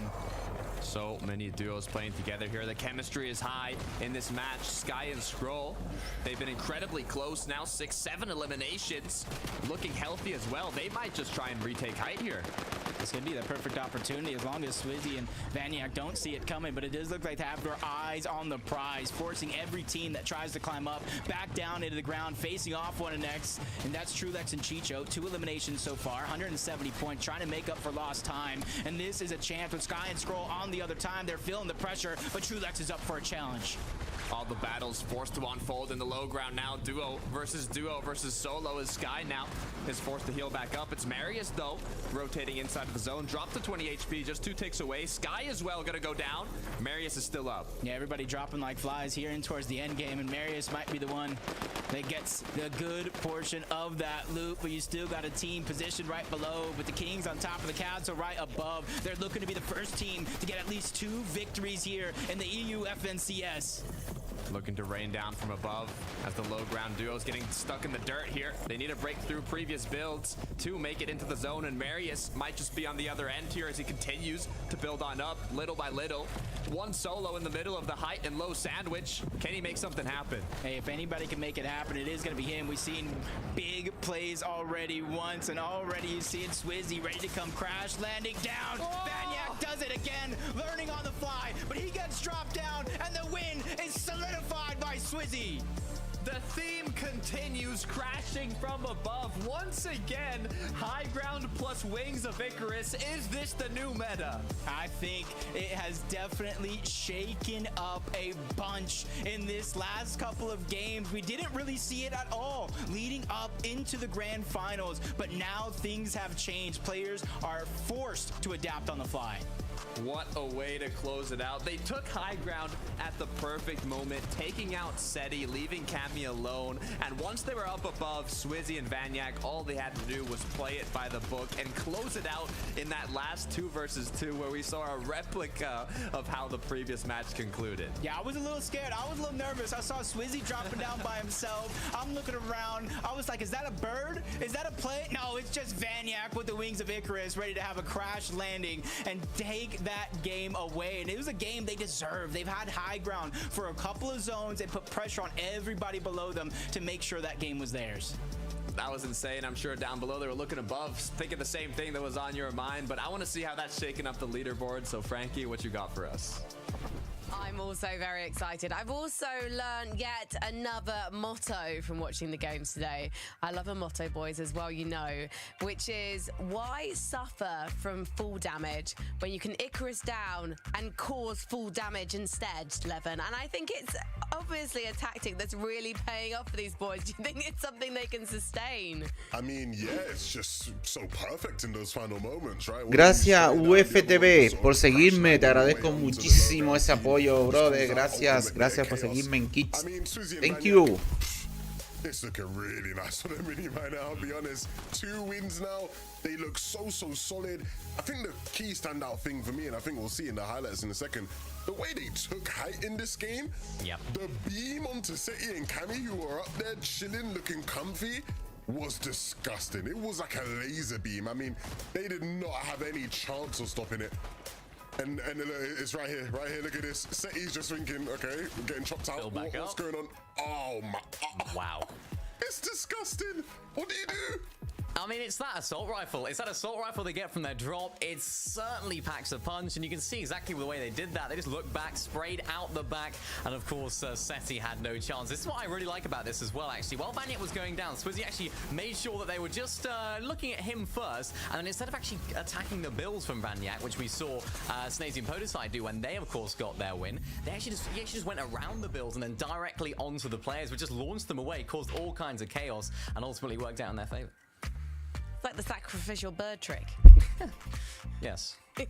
the little dive bomb on top. I want to talk about some of the other duos that are still doing well and doing strong. And actually, we should start with Cammy and Seti because, yes, they did get chopped down by the eventual winners.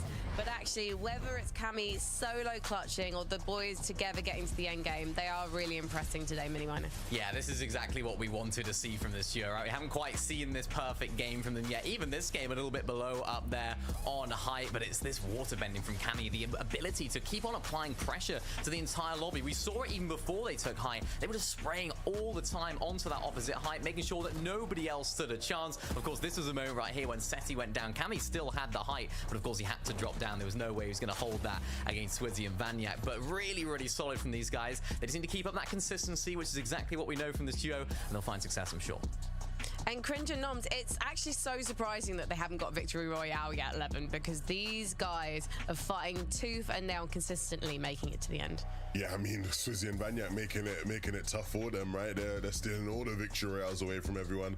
I think ultimately, right, those 3 teams in that top 3, even I'd say the 4 teams in Seti and Cammy, they've just been so consistent, so ever present in these end games, right? Just every single end game, all 4 of those teams are somewhere deep in there, making a big impact in some way. And so, yeah, if the games keep going like this, I mean, I don't expect to see much more change. I mean, those eliminations as well. Look at that. Swizzy and Vanyak with 27. Cringe and Noms with 28. That just completely blows the rest of the lobby out of the park in terms of eliminations. Double a lot of teams' eliminations as well. It just shows that although we talked about at the beginning of the show, a lot of surge strategies this season are basing up in big towers, making sure to keep your distance. The teams that are finding those eliminations, particularly when they're making it into endgame and then, of course, taking height, they're the ones that are finding the most success. We last saw Mustache in that game as a solo trying to clutch it out and unfortunately wasn't able to survive the chaos. But do we think that this is a duo that has the chance to really defend their Major 1 title by the way that they're playing so far, Levin? I mean, by the way they're playing so far, maybe not, right? Because as we've seen, the mid games, the end games, they just look so stretched. Everything looks very scuffed. They're struggling with Surge. They don't have much loot. By the time you get to end game, or by not much loot, I mean much mats, right? The loot looks good in the inventory, but the materials always looks like a very dire situation. The reality is for these guys, though, is again, I hate to harp on this, 2-day format, 1.5x points tomorrow. If tomorrow they just start having a couple of those typical Malibuca Mustache games, if they can figure out Surge, they will be flying up that leaderboard. So I'm not hitting the panic button yet with those two. Yeah, I think. Are you hitting the? Oh no, go right well, ahead. you know what? I think we're thinking the same thing, Frankie. I'm kind of hitting the panic button a little bit about this duo because I thought, right, this duo need to have a very, very solid day one, particularly with how that Grimgate situation is. You never know what could happen on day two, because if you look at a team that maybe is in 50th place, they might think, why don't we just land on Grimgate? Why not give it a go for a couple of games, particularly when the points are 1.5 times in placement and eliminations. They're sort of susceptible to getting that team landing on them, maybe multiple teams or maybe teams third-partying in, so it's quite risky for them, and of course having a bad day one is not working out, not going to work out too well for them, I don't think. I figured that the panic button might be pushed by you, Mini Miner, and I also wanted to ask if you were also considering pushing it for Tayson and Benno. I mean, it was a team that I said would win. Not too panicked yet, because of course they still have a long way to go. Yeah, they really do. Meanwhile, 11, you got a little smug little grin on your face, mate, because Seti and Cammy doing quite well. No, it's way too early to speak. Way too early to speak. It's true. He's such a clever young man, isn't he? This one, biding his time to lord it over us all. We've got 2 more games tonight, so let's head into game number 5 with Takata and Jacob. Con un buen cafecito, chicos, seguimos. Thank you so much. And I'd be surprised if you didn't think A ver, Swizzy and Vaniac would show up and show out here today. A Swish o a Banca Inter. Ya subieron de nuevo, ya se posicionaron en primer lugar. Semifinals. I think we have a team, might be too early, Takata, that is in the race for that first place spot. And if they perform as well here as they do in day 2, they'll have it on lock as a championship. Let's get right into the next game.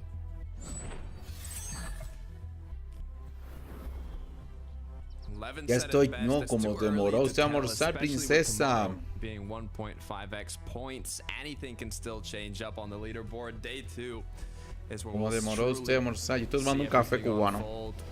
Back at Lavish Lair though, Cringe and Noms once again in a quick head. Estoy tomando un café cubano. Yeah, and Cringe and Noms are one of those teams. They're not going to split the loot. They don't want to give half of Lavish Lair on and then worry about where they're going to get their loot elsewhere during their loot. Sí, se nota que comió lo más rápido que pudo. No importa. El problema es que haya comido. No se me muera de hambre. Ese café quedó diferente, creo. Taking the same aggressive spots on that drop, he shows a little bit of a sign of weakness in my eyes. That was HD Quizzy. Still triple con, but once again have their initial drop pretty uncontested, a freedom to loot a little bit before getting into the action. Last game they basically got gifted an elimination as they came in for the third party. Will it happen again though? I don't think the duos want to replicate that. Yeah, I think a couple of duos taking different spots this time around, including Quizzy and Thomas, kind of switch things up. Estamos llevando unas... Kind of changes up the whole dynamic of that drop spot in the fight altogether. Unas 2 horas de stream The todavía. fight that isn't going to switch up is going to be this one. Like I said, Cringe Noms, they just want to prove their dominance here. 278. Hola Ronald, ¿cómo estás, brother? Qué bueno saludarte aquí tomándome un café cubano. Un café coladito, sí, con azuquita prieta. Súper rico, chicos, súper rico. I mean, it's insane. In terms of consistency, it is on. Me imagino esos debates y esas comparaciones, mi fase, me imagino. If anything, though, they can make it happen. But as that Tengo experiencia triste de eso. We can see what else is going on around here. Pero ni modo, saludando a gente de YouTube, de Facebook, de Kids, No shots need to be shot de here. Twitch. Un saludote por ahí. Oh, do they know? Super night de Look at the café, minimap. chico. Super Look night. at the minimap, the arrow eclipse pointing as the prey. Sí, ya veo. Eso está mal hecho, ni pasa. El día de mañana nunca se sabe.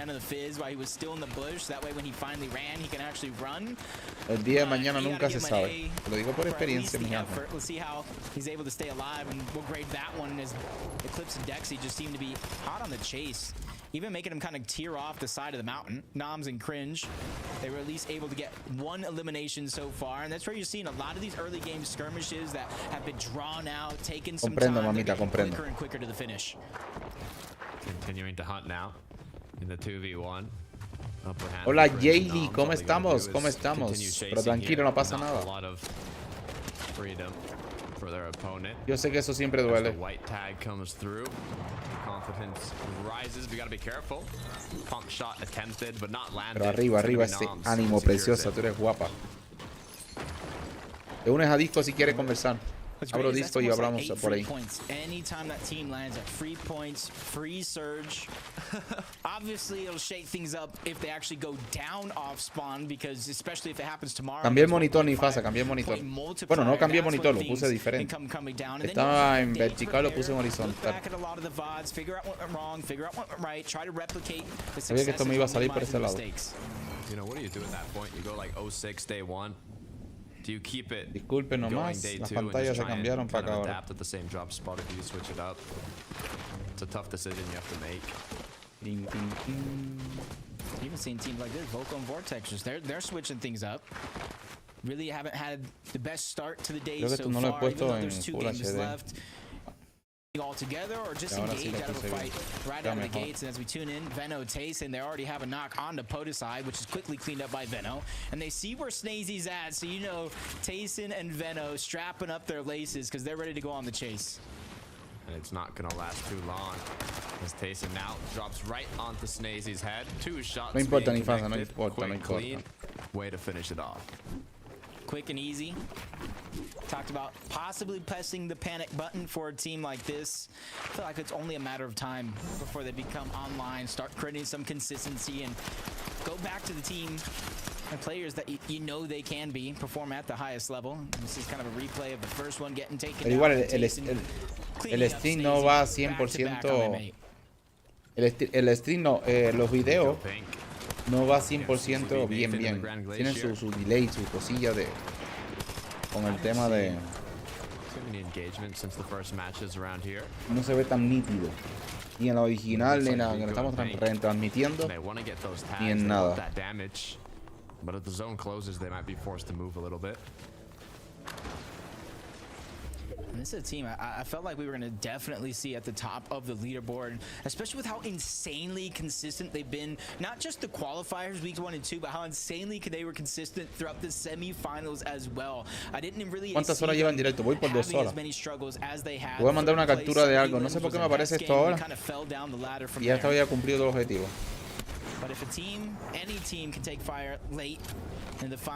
Nailet, ¿cómo estamos? ¿Qué pasa? No quiere capturar pantalla bonito. Parece que la computadora no sabe qué pantalla va a capturar, ¿no? Sí, pero esta noche sí tenemos stream también. Vamos a jugar Fortnite. As now the porta party is going to take him back in.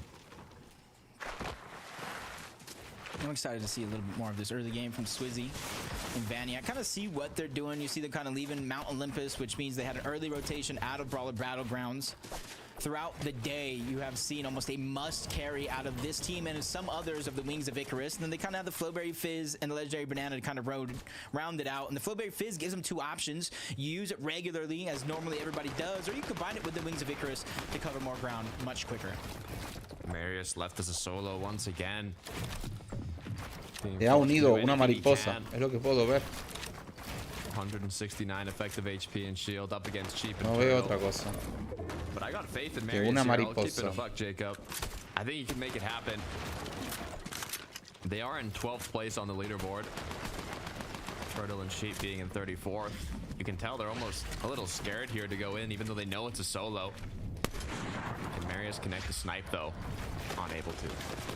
It's almost like going to be a must for him to connect something if he's looking to continue to try to stay alive. Sooner or later, he's going to run out of those dashes. Finally peeking back, misses that one on the turtle.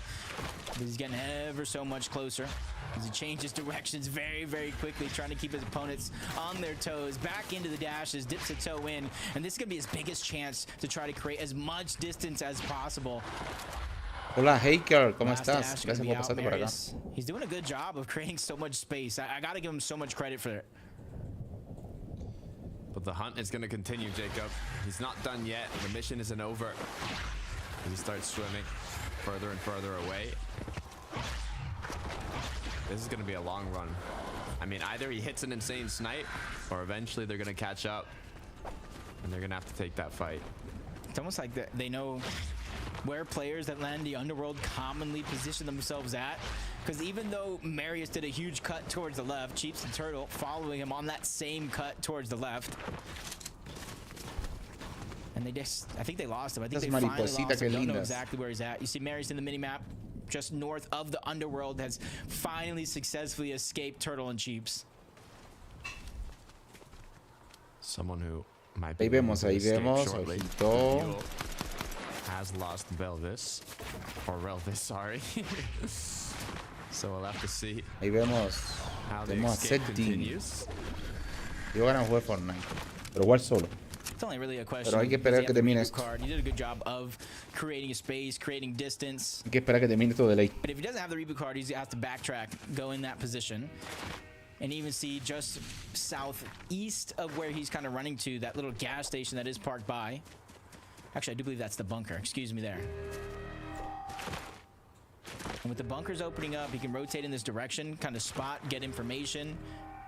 And he's hoping that a lot of these teams that are positioned towards the north, or anybody for that matter, will try to contest a bunker, so that makes an easy rotation for him to a reboot van. No me quejo, no está mala la aplicación de... No es tan mala la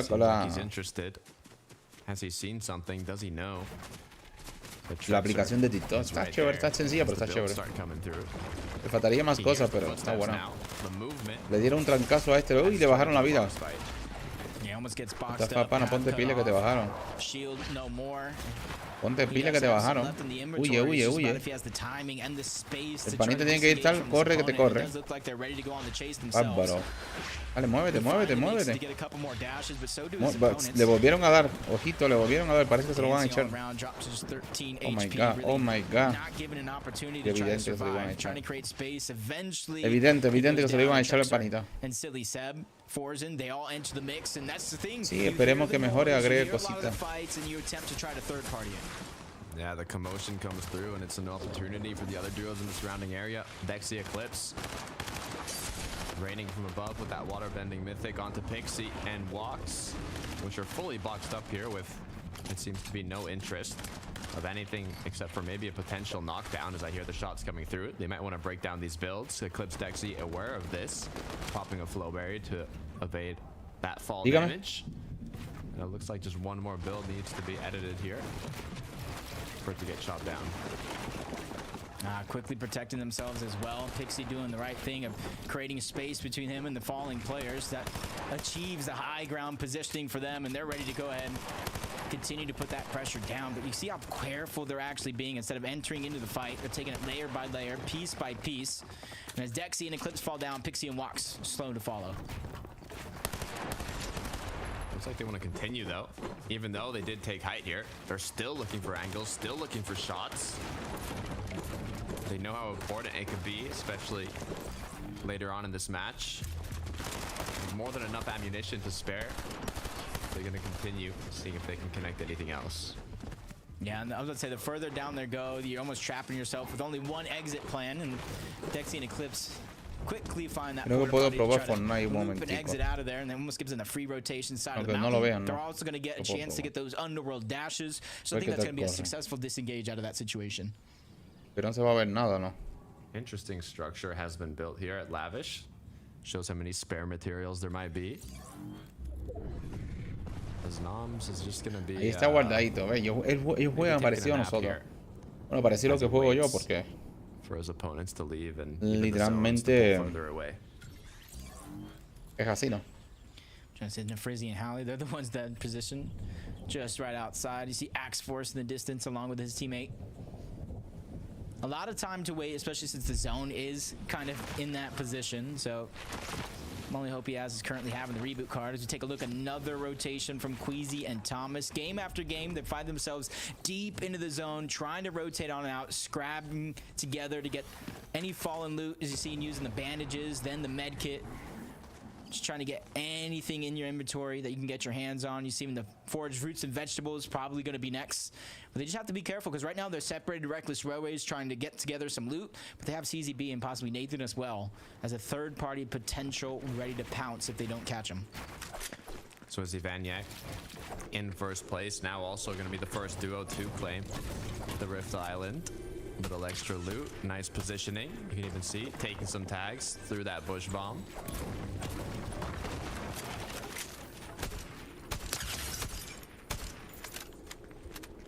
Good shots. Yeah. I wonder, like, do you think they have the medallion, or do you think they one of those teams that drop the medallion because they don't think it really does enough? It gives you extra damage for the scoped weapons, but I don't think it really does a ton of damage. So you think they're one of the teams that carry the medallion? Do you think they leave the medallion because they don't want their position to be known? I wonder if it depends. I wonder if it's like, you know, what do we feel in this game?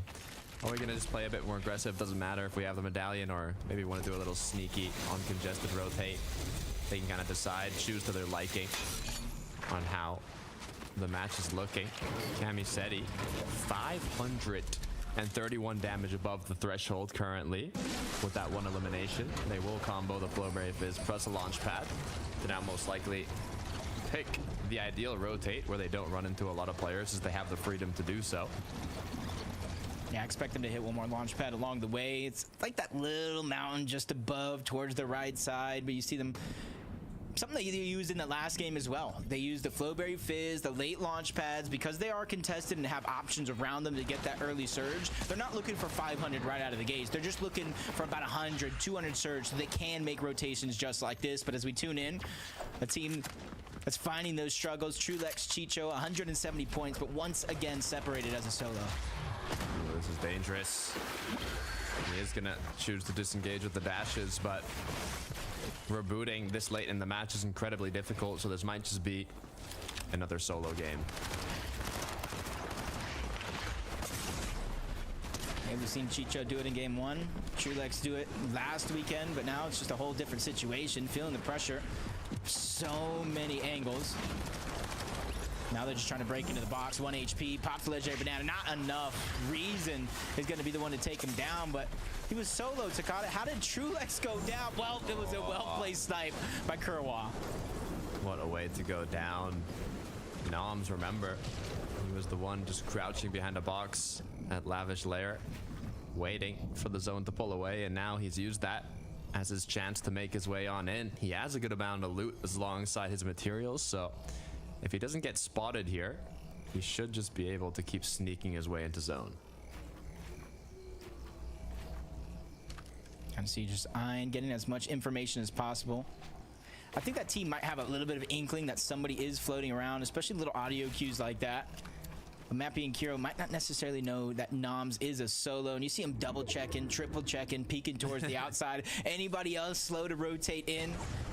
And you almost have to take those extra couple seconds to be careful like that, because you don't have your teammate. There's an extra set of eyes, at least for now, as Noms does look like to have his eye on a possible reboot opportunity at one of these split areas. But so many other teams, two to be exact, have noticed him moving in that direction as a solo. That was a good crouch there to get a bit of vision, but look, it's Forzin and his duo partner, Seb, that are going to be looking to capitalize on the situation. But Noms quickly to build up and say, look, if you want to take this battle, I'm going to make it take a long time for you, so you better start running away. And this is only just going to help Noms, if he can come out on top of the fight, disengage or not, because now you're just building up his Storm Surge damage. You could easily just let him kind of get taken out by the zone altogether. Silly Seb on the other side. Noms trying to break into the box. This is where you have that 1v1 separation, but finally in comes Forzin, disrupting the fight yet again, trying to save Silly Seb, who actually got knocked. Seb, I think, even just fell down and twisted his ankles there on the ground to get knocked, but at least his duo partner cleaned it up.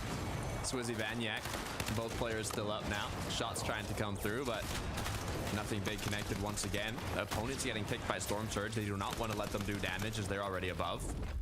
It's almost just a waiting game here.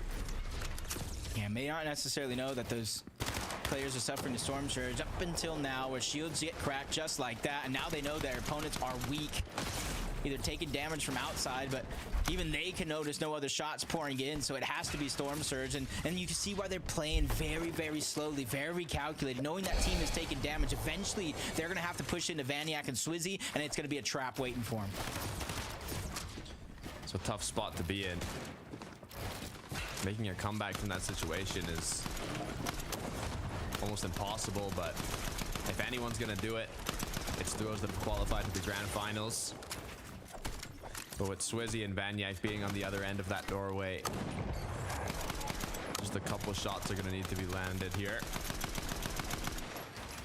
Just great teamwork for them. Swizzy's just spraying one side of the build, forcing them to hold their position, hold their cover, while Vaniac is playing up, playing aggressive, making sure that they can't disengage either. Now that they got some shots when it came to that Storm Surge, 324, they instantly start their rotation out. They combine the Flowberry Fizz and the Wings of Icarus, and we were seeing it go so well up until this point, but those are the fine examples of what happens when you get caught off guard traveling through the sky.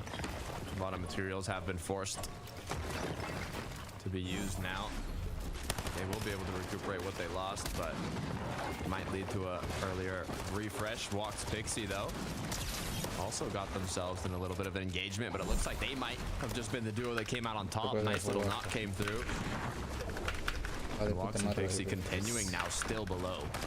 Yeah, and they spotted out Cammy, Seti over on the side, and it's almost an isolated fight. There is a couple teams positioned just high up on that hill, but that's not going to stop Walks and Pixie because they have no other choice. Their hand is being forced by Storm Surge, a blessing for Seti and Cammy because they're well above, and with a couple of shots, with a couple of tags from Storm Surge, they are huge leaders here in this one particular fight. Oh, nice shots landed by Seti. And Cammy to drop down Pixie. Now 344 above. Quick little refresh on a bit of the loot and materials. Walks left alone. Are they going to continue to apply that pressure though? He's still getting ticked by Surge. They're going to hear the crack come through knowing that he's low. But so far they're just taking shots from afar. No push coming through yet. Yeah, just continuously putting the pressure. And what that's doing right now is forcing Walks to potentially make a mistake, and the more pressure they put on, it kind of displaces Walks in different boxes, different elevations, to where that's where they're hoping things do slip up. Seti, Cammy just diving a little bit into the storm, but that's just because they want to make that quick and easy rotation where virtually nobody has yet to make their journey on over there, except for the ones that have been blessed the zone. Oh, look at that though. Sky and Scroll. They're back in business, but with no shield. They need to make some sort of miracle happen here as they trail behind. Try and drop right into a duo, but it might just lead to their demise as both players have gone down. Yeah, sometimes it looks like it's just clear sailing ahead. You can start to pounce, but just that additional angle, that 1 second lapse of judgment that really costs you in the end. And this is why it's important. You know, no matter how much pressure they have went through, Vaniac and Swizzy, and they're just continuously taking it one step at a time, and they immediately push forward and then find themselves a blessing.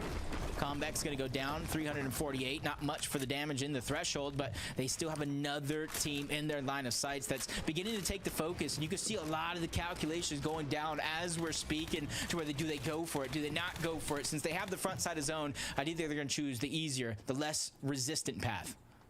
Nice way to slide on into that gift. You can see up above, it's Vexy for Harwa, who might just be able to maintain height here. Good zone close on that side, though. I'm trying to calculate it. Wow. Malabuca left alone, but with that loadout, Jacob. Hola Adrián, ¿cómo estás? Adrián Lara, ¿cómo estamos? Gracias por unirte, Adrián Lara. Not too long ago. A ver, vamos a ver Malibuca. Malibuca. Traté de probar Fortnite con dos reproductores y ya es imposible. No va a poder hacerlo con dos reproductores. Es directo. Tenemos a Bayan 3K en primer lugar todavía. El pana está luchando. El pana va luchando. Y ganó 104-1. Pero será que hay una partida, se ven los nombres? Me parece que no debería ser. En las partidas no se veía ver los nombres, creo, ¿no? Yeah, I think with Thomas going down, he Le has no dieron choice uno ahí, but play a little bit more suavecito, le dieron passive. uno. Even though he landed that good shot on the pink, dropping the shields, dropping the HP. At least they got themselves a little bit of a crevice that they can hang on to, safe from the zone while they heal up and kind of plan their next rotation, which seemingly for everybody get a pretty easy pull, which means it's going to be very, very chaotic for most as they finally pick the perfect time to try to rotate out. Camiseti looking to take some shots before rotation. I believe they have more than enough damage, so right now it's all just extra. As players plan their rotate. Zone starts closing now. Vico Pink continue ahead. They have healed up now. Forced to use quite a bit of their Flowberry Fizz, but as they're grouped up, they're ready now to do more damage. Yeah, this is one of the most consistent teams for a reason. They know how to get out of tough spots when it calls for it. Nada de stream va a haber el lunes. In that last major, they put the uncontested contested to rest as they win it all while being contested. But Pink goes down. Vico by himself. Huge elimination can be found onto Mappy. Get credit for those points and even more for the placements as his team is fully taken down. But Vico, 163 damage above the threshold. Only has bandages to his name to recover some of that HP. He's flying by, almost smooth sailing up until then to try to find his way to the front side of the zone. Cracked down to 11, forced to pop the bandages now. Still has a Flowberry, so he can recuperate a bit of that shield, but he needs time. And with all the duos surrounding him, they're not giving him that time. Just a moment to breathe is all he really needs. Same for Vaniac, who loses Swizzy and loses himself in the mix. First place is down, and it's really up to Queasy here. He's at the top of the leaderboard for players still left alive to really try to close that gap, but he needs to go big. He needs to start building momentum in his side. It's going to be virtually impossible with no builds. No builds, but he has faith. It's Queasy we're talking about here. Eclipse, Dexy are going to be the ones that have claimed height. Vortex with Volko doing a good job of staying ahead and claiming low. Malabuka still up and running strong, 165 above, doing a good amount of damage as well as he gets ahead with the dash. Yeah, quickly utilizing that medallion time and time again. That way he doesn't take too much damage. Almost threads the needle with a snipe right there. Yeah. But Malabuka's persistence. If at first you don't succeed, you try again. Run to the backside of the zone, finding only one bandage, but it was a sacrifice that was well worth making for Malabuka as he quickly finds himself inside of the zone in safety yet again. Queasy taking down Tayson. Benno now left alone as Queasy goes down. Cammy once again as well as a solo looking to clutch it up. Yeah, Cammy's already been in this situation once today and he's ready for a tough task to try to pull through one more time with a good amount of points to keep him and Seti's position on that leaderboard intact.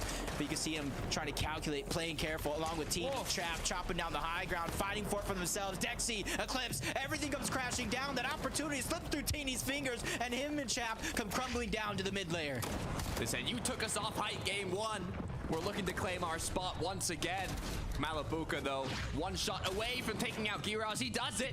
Gets the knock, claims the Elim as well now. Materials have been recuperated, but there's duos in sight. He has to be careful. Quick thinking to dash inside of the zone to land the shot that mattered. He could only take a few ticks to the storm, and he made it work. His Cammy now finally up for the challenge. Shari's the way you want to take him down. Multiple solos still scrounging around, but a couple of them were instantly taken down by Vocal and Vortexers.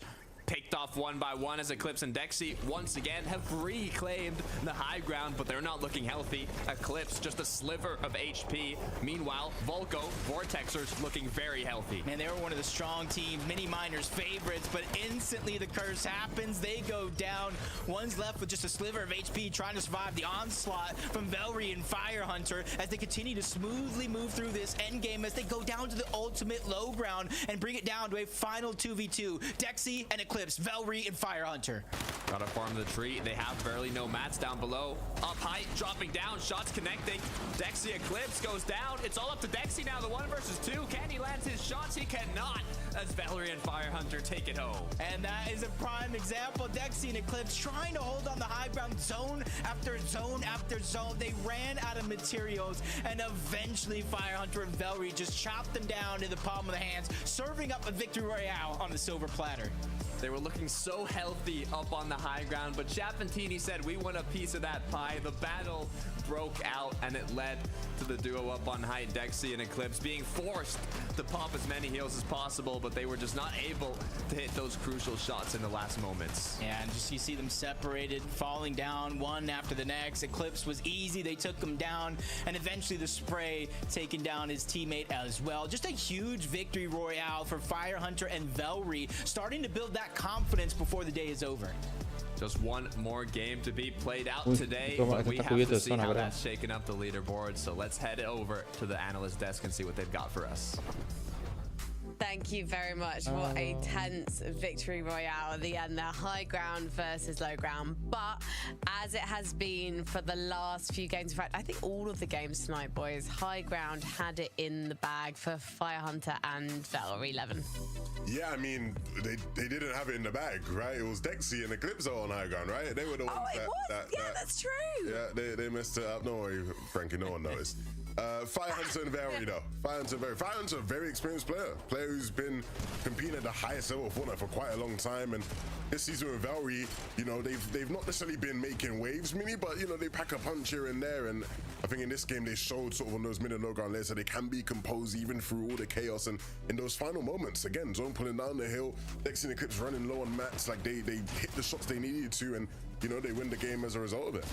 Yeah, I was looking back at some of their placements, and they really haven't had the best season at all. I was looking back, I don't think they've actually earned together this season before. Now, obviously, in grand finals, their best placement, I think, 8th in the qualifier 2 round 4. So it hasn't been their starring season, let's just say. Of course, they play with different partners last season, but it's nice to see them kind of coming out of their shell a little bit here in the grand finals. I think they're a team that kind of have a lot to do in terms of Storm Surge with their drop spot, kind of landing in the Parece que ya middle empezaron a quitar a personas, ¿no? Grimgate and the lavish layer area, so I'm not sure how that's working out for them. Maybe not so much, but clearly got so much talent, particularly from that low ground. They played it really well.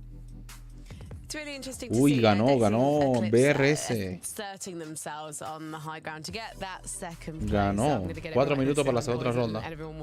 Pero Banca 3 sigue en primer lugar. So I'm wondering why they were able to hold it on for so long. Was it the fact that the usual duos who would take that position were left solo early in the game, Levin? Yeah, there were a bunch of sort of those top big hitting hype players who just didn't have enough in the tank game. And Dexy and Eclipse are a team we know can do it right in the semi-finals, right? The famous game where Dexy called, hey, look, we're winning game 3, and they do it. We know they can play from high. They did it when they won that game in semis. And estamos bien, ¿no? Wasn't too surprised to see them up there. The with them being up there was that they played it for so long with just bare minimum mats. Like they were up there for a while with nothing, and that's a credit to them that they were able to hold on.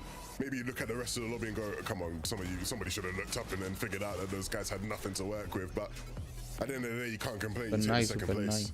Yeah, 100%. I mean, they won on. Oh, they had a good game on height there. They won on height in the semi-finals as well. They're a team that do like to go for it. I think it's difficult for them to be the team that are going to take it off of everyone else, but they're a team that will go for it if it is almost gifted to them. They had a really good grand finals last season as well for a team that we don't expect to do too well. They came 14th. I'm pretty sure I remember them winning a game on height there as well. So I think this is a duo that kind of have gone under the radar in terms of height teams because they're not the ones that are going to be dominating it, asserting it every single game. But as I said, I think they definitely can do it when they get given it, and they're a team that can hold it well. Can I mention a duo I feel like have gone under ya se está reduciendo este tema de la competición. Ya parece que el que va a ganar es Bankai 3. Mayank 3K. Literalmente parece que el que va a ganar. 5th position in that last game as a solo. I don't know how it's done for them. In fact, we can actually see what it's done for them. It's taken them up 7 places to 9th place. Gracias, Diego, por ese like en mano. Gracias, Dieguito. 6 comeback for this duo 11. I mean, yeah, it's like I said last game, they will have pop-off games. And especially come tomorrow where those pop-off games are even more valuable, they will just fly up the leaderboards. It's one of those things with Malibuka and Mustache. I think the benefit for them is, yes, sure, there might be concerns of what happens day 2 and more teams sort of try contest. They've not really struggled being contested today at Grimgate the way they did at some points in the semis, right? They seem to be handling people being there with relative ease. So again, I think if they can start to figure out the surge problems, which I'm sure they will as the games progress, there's no doubt in my mind that they will have potential to have more of these big moments, whether they be clutches or big duo games where they pop off together. Yeah, and I think honestly, if they do manage to get that Grimgate coin and that Grimgate shotgun tomorrow, I think it plays into their favor. Teams being a little bit more aggressive, trying to come to them for this damage because they're such a good fighting team, and I think they just struggled so far this season, as we're seeing a little bit today, particularly in the first half of the day, just to go out and find that Storm Surge themselves. It's always going to be beneficial if it comes to them. Also, another duo that seemed to benefit from our second and third place, Cringe and Noms and Javiul and Relvis going down early, was quite possibly Chapantini. They've gone up so many places. They're actually on the first page now. Meanwhile, V-Camping continuing to struggle, unfortunately. Snazy and Polestar also maybe lacking in some consistency. For you, though, looking at this this leaderboard, Mini, which name is surprising you for all the right or wrong reasons? I think Swizzy and Vanya. I think their consistency just throughout the entire day so far has been really, really impressive. Of course, we saw them get that win. We saw them get 2 wins, of course, as well, right, today. So it's like, this is a team that I think are just exceeding all of my expectations. I spoke about them at the beginning of the show after the game number 1. I was like, this is a very good fighting team.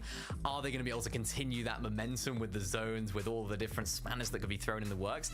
And they are answering all of those questions. They are playing absolutely out of their mind right now. And I'm just intrigued to see if they can go the distance. Can they go all 12 games? Well, we've only got time for one more game tonight, Mini Mine. I'm afraid you're going to have to hold your horses because the second 6 slots of games that you're clearly begging for will be taking place tomorrow. So let's kick off the final game of day number 1 with Takata and Jacob. I cannot believe this is already the final game of the day. I have so much energy, Takata. I can even do 6 more already here today. Let's just finish out the grand finals. But honestly, this is going to be a good refresher. No matter what happens here in game 6, all of these teams get the rest of the day off. They can VOD review, they can fix the mistakes, or they can kind of expand on a lot of the successes they've had today. That's the crucial part, right? Seeing kind of what you can change up in that little time frame you have between today and tomorrow. We talked about it earlier. Tomorrow there's a point multiplier, so the duos competing will get more points just from elims and placements. But the battle bus is ready. Let's get into the last game of the day.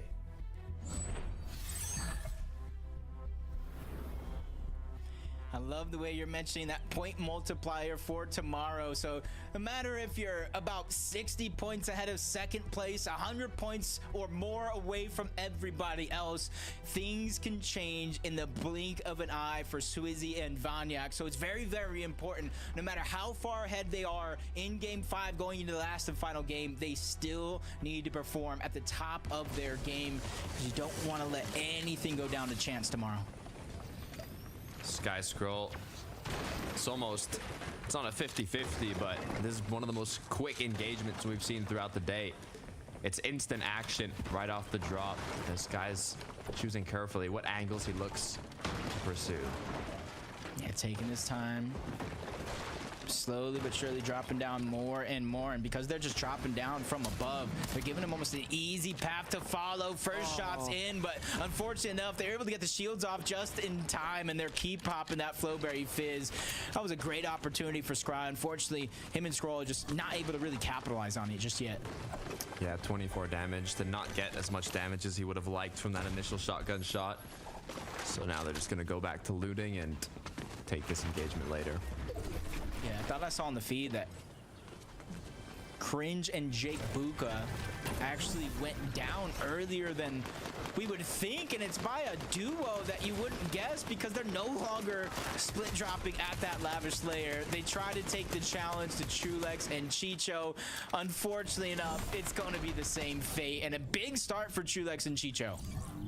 They shut them down quickly. Actually, last game we talked about it. You know, when you keep getting elimed off spawn, how long is it going to take until you try and switch it up? Looks like 5 games was the number for that. In the 6th game, they decided to change it, but did not go their way. Good news is now they'll have a bit more time to kind of pick their right path for tomorrow. But Chicho and Trulex, they might not be done yet. Not just yet, but you might not even see the Thunderbolt of Zeus in the distance. They do have the Flowberry Fizz, so not really worried about taking fall damage. Just try to create some separation between them and Silly Seb and Forzen. He was trying to sneak up and take advantage of a third-party opportunity. But Trulex and Chicho, they're not going to fall for that bait. I mean, they're happy with those 2 elims already off the start. They don't need much more. They just want to start farming up, recuperate their mats, and get more loot. So they will continue just making their way more towards the center. Yeah, kind of moving on over towards Reckless Railways is what it seemed like there for a moment. Reason and Vidil just outside of Mount Olympus. You kind of see their inventory as well. Not necessarily the most heals in the world, but they're definitely setting themselves up where they can kind of contest the bunker like we've seen them in some of the earlier games going up against Queasy and Thomas. Just all depend if that bunker is going to spawn in, because there's 9 different bunkers on the map and only 6 of them actually do spawn in. You can see though, Reason and Vidil are just split up, taking their own paths here, whether it be looting. I assume it's a bit looting. I was going to say maybe Vidil is just looking for some tags, but both making sure they maximize their efficiency of the early game route. Queasy Thomas. Trying to see if something changed up here at Mount Olympus. I don't see any elims on Queasy Thomas. I see 1 duo, but I wonder if the other one switched locations. I feel like a couple of those early games have really forced a huge thought process around a lot of the duos landing towards Mount Olympus. How important is it to really kind of 50-50 fight it all out right out of the gates, especially in game 6 where you see yourself on the leaderboard and it might not be where you want it to be or even expected. So you almost want to change up early, a game before tomorrow, and start to plan just something else underneath their sleeve, as Pink and Vico look like to be the aggressors here against Blaha and Konvic. Pink, just a little bit of damage, forced further and further back before he's actually dropped down altogether. Uh-oh, gotta be careful now. Pink forced to make a clutch happen, the 1v2, but he might just be him. Konvic full boxed up now, but Vico can just not land his shots here. He needs to connect if he wants to win the 1 versus 2. Hey, I feel like if anybody's made for something like this, could be either one of these 2 teams on the duo. You see the Flowberry Fizz, Legendary Banana. He's just trying to cover as much distance as quickly as he can to try to disengage out of the spot. He could choose to try to continue to go up that mountain. There is a launch pad up there if he can make it towards the other side, but he is just getting tagged up left and right. The Flowberry Fizz, the same thing he's using to try to escape is the same thing that's giving that line of sight on over to Blaha and Konvic. Continue to build up, increase that line of sight onto Vico, but it looks like he might have just made it out, and I don't think the pursuit is worth it any longer. Or is he gonna actually take the launch pad? No way, right? No way they chase him that deep into Storm. Just say nah, but... Or do they? We'll find out later on this episode of FNCS. But Marius now. Yep. I like to see them both alive. Yeah, that was what I was gonna say. It's duo partners up, so this is an improvement from the previous matches. Hopefully, though, they can keep that improvement going and pick up a couple elims. It does look like they eyed Zohan and Trash. It's just a matter of, did they see them back? Did you see Marius kind of hunkered down through some of the builds? Whether you see him or not, position is going to be known as he gets tagged up trying to run away. Trash actually takes so much damage thanks to the backup of Sangild, who drops the shields altogether, and this is where they're going to get the green light to go. Try to box fight this and get the early Storm Surge damage and even some eliminations, but they have to be careful. Third party is closing in on the distance, which doesn't fare well for Marius and Sangild, but as soon as I say it, they saw them just over that cover. Marius trying to back down and get underneath the safety, but he's just so separated from his duo currently. Yeah, he gets cracked as well. Good news is the third party has come to save the day for Marius and Sangild as he gets a bit of time now to recuperate all that shield that he's lost. Almost found an opportunity, but this has just turned into a 2v2v2. Yeah, just a lot of commotion going down. You really have to pick and choose, and there's even a 4th team, a 5th team entering into the mix, going in this direction. I think Glebshy and Trexer give a huge distraction for Trash and Zohan to just disengage on out. You see Dexy and Eclipse over from Rebel's Roost. They didn't get the damage they wanted off of Spawn, so a lot of these teams, as they switch up their strategies, their drop spots, and their overall loot path, is forcing other teams to switch it up as well if they want that same surge. It was almost looking like Turtle Wars, back with the amount of duos that were boxed up with each other fighting. Noms, Deja Vu, I've seen him crouch behind this box before. Is that a piano, you think, box? Either way, actually, it's that sneak attack that he's looking for. Play us a song, Noms. Maybe a couch dresser. Yeah, I was gonna say maybe a couch. Hey, you know, you got to give Noms and Cringe so much credit in the world, because that requires a ton of patience just to be able to sit there, not get overzealous, not just shoot some shots just to shoot some shots, knowing that you're going to get very minimal or maybe even no damage at all. But as soon as they kind of know exactly where their opponent's at, you see Cringe and Noms once again just kind of changing their locations. They don't want their opponents to know exactly where they're attacking from at any moment, and that allows for free shots like that to land. Nice connection, as now Cringe does not want to fully commit. That's all he might just need are a few tags, but with the counter attack coming through, Cringe getting cracked, Noms now gonna be forced to hold off a little longer.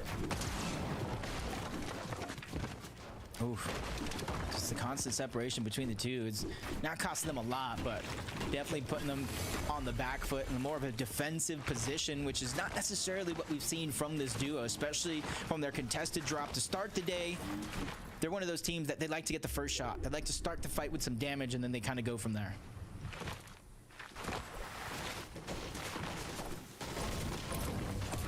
They've actually been one of the duos that's most likely to land the first shot in their engagement, so could be a reason to their success in all of these fights. Sky and Scroll standing quite strong so far, but like we mentioned earlier, day 2 is where it gets even more intense with the multiplier on the amount of points you get throughout the games. So right now it's kind of setting the stage for what's to come.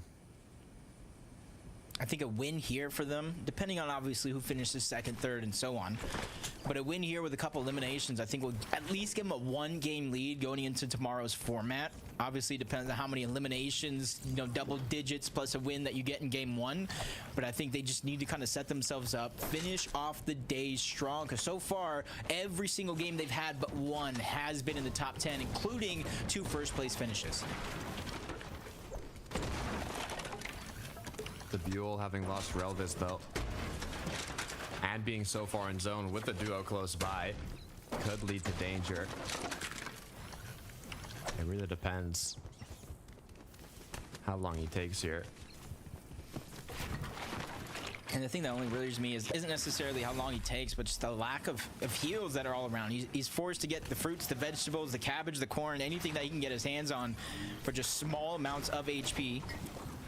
So even if he does have the reboot carb, he almost has to go and travel into zone to get the reboot, because he realistically won't be able to out heal it. And kind of where he's going right now is just the top of the launch pad, Flowberry Fizz. That's going to give him a huge amount of information high in the sky. That way he can pick the reboot he wants to get his teammate back.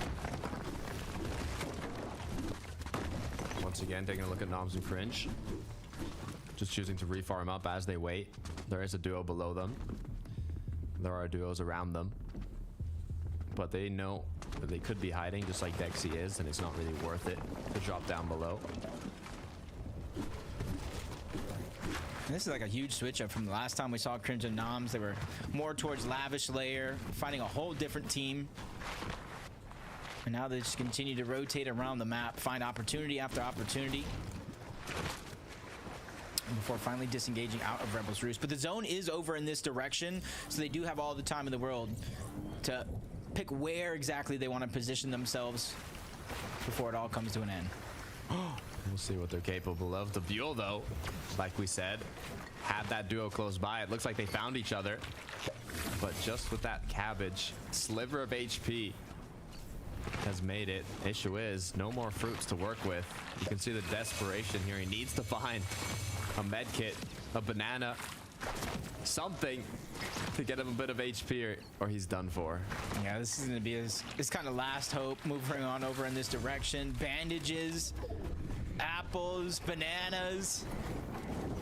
And he's really not finding anything. He finds the water bending ability, and this is where the Buell's time and luck has run out in our 6th and final game of the day. Oh, there was a med kit under the cone. No! A tragedy coming to an end, but on the other hand, Noms and Cringe already taken down one. Clips being the other one that's left as a solo, trying to make his way through the window, but how long will he be able to run away as Noms continues his pursuit? Cringe and Noms land the opening shot 87% of the time in their engagements today. So they are a very scary duo to go up against.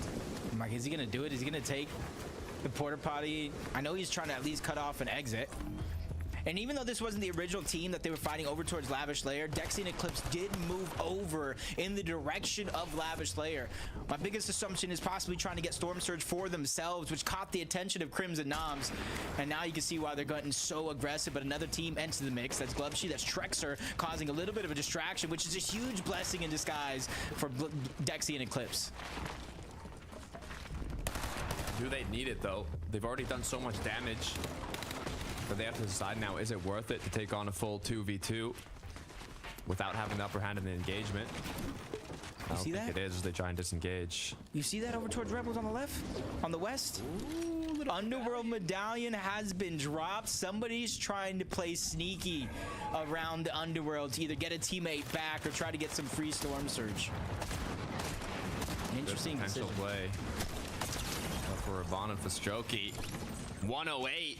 Huge shot onto Tayson, taking out the duo. Yeah, that's not good for last game efforts coming out of Veno and Tayson. They started this game 6 in around 11th place. Let's see where they fall after it's over. And for Veno and Tayson, they're one of the teams, you know, you heard Minnie, Frankie, Levin talking about it. When do you push that panic button? We'll wait to see after this when they break it down and see if now is going to be that moment. With 6 games and a whole different format in terms of point totals. If you come prepared tomorrow, you can really take over the competition by storm, as long as Vaniac and Swizz don't begin to run away with it in the final game. Take it by force, in the words of Taco. Who will be the duo that does it, though? It's Cammy and Seti. We've seen this time and time again throughout the day, kind of taking slower rotations through the zone after already having secured enough damage to kind of get through those initial zones. So they kind of pick and choose more of a safer rotation and not put themselves in danger beforehand. I think Seti and Cammy kind of known for the slow style gameplay. In the end game, they begin to pick it up where they historically find the majority of their eliminations. As Vaniac and Swizz just on the edge of the zone, not too far for them to rotate. They're just trying to peek back and see what other players are going to be left behind. They see the reboot coming off. They saw somebody else rotating to probably stop the reboot, so they know it's at least 4 players. Make it 3 now with one of them getting taken down over on that side of the map. Be careful, though. Cringe and Noms from crouching to aggression. Might have just caught a player off guard. Eclipse once again. Left to run away with the shots coming through from the SMG. Now actually deciding to go all the way in Storm. They want to clean this up. Yeah, they have that Underworld loot as well. We saw it get dropped on the side of the map. One team's trash is another team's treasure, and with how aggressive Cringe of Noms have been so far on the day today, that Underworld Medallion is going to be a huge pick-me-up, especially in some of those tight spots to where you might not have heals, but a Siphon will do just right.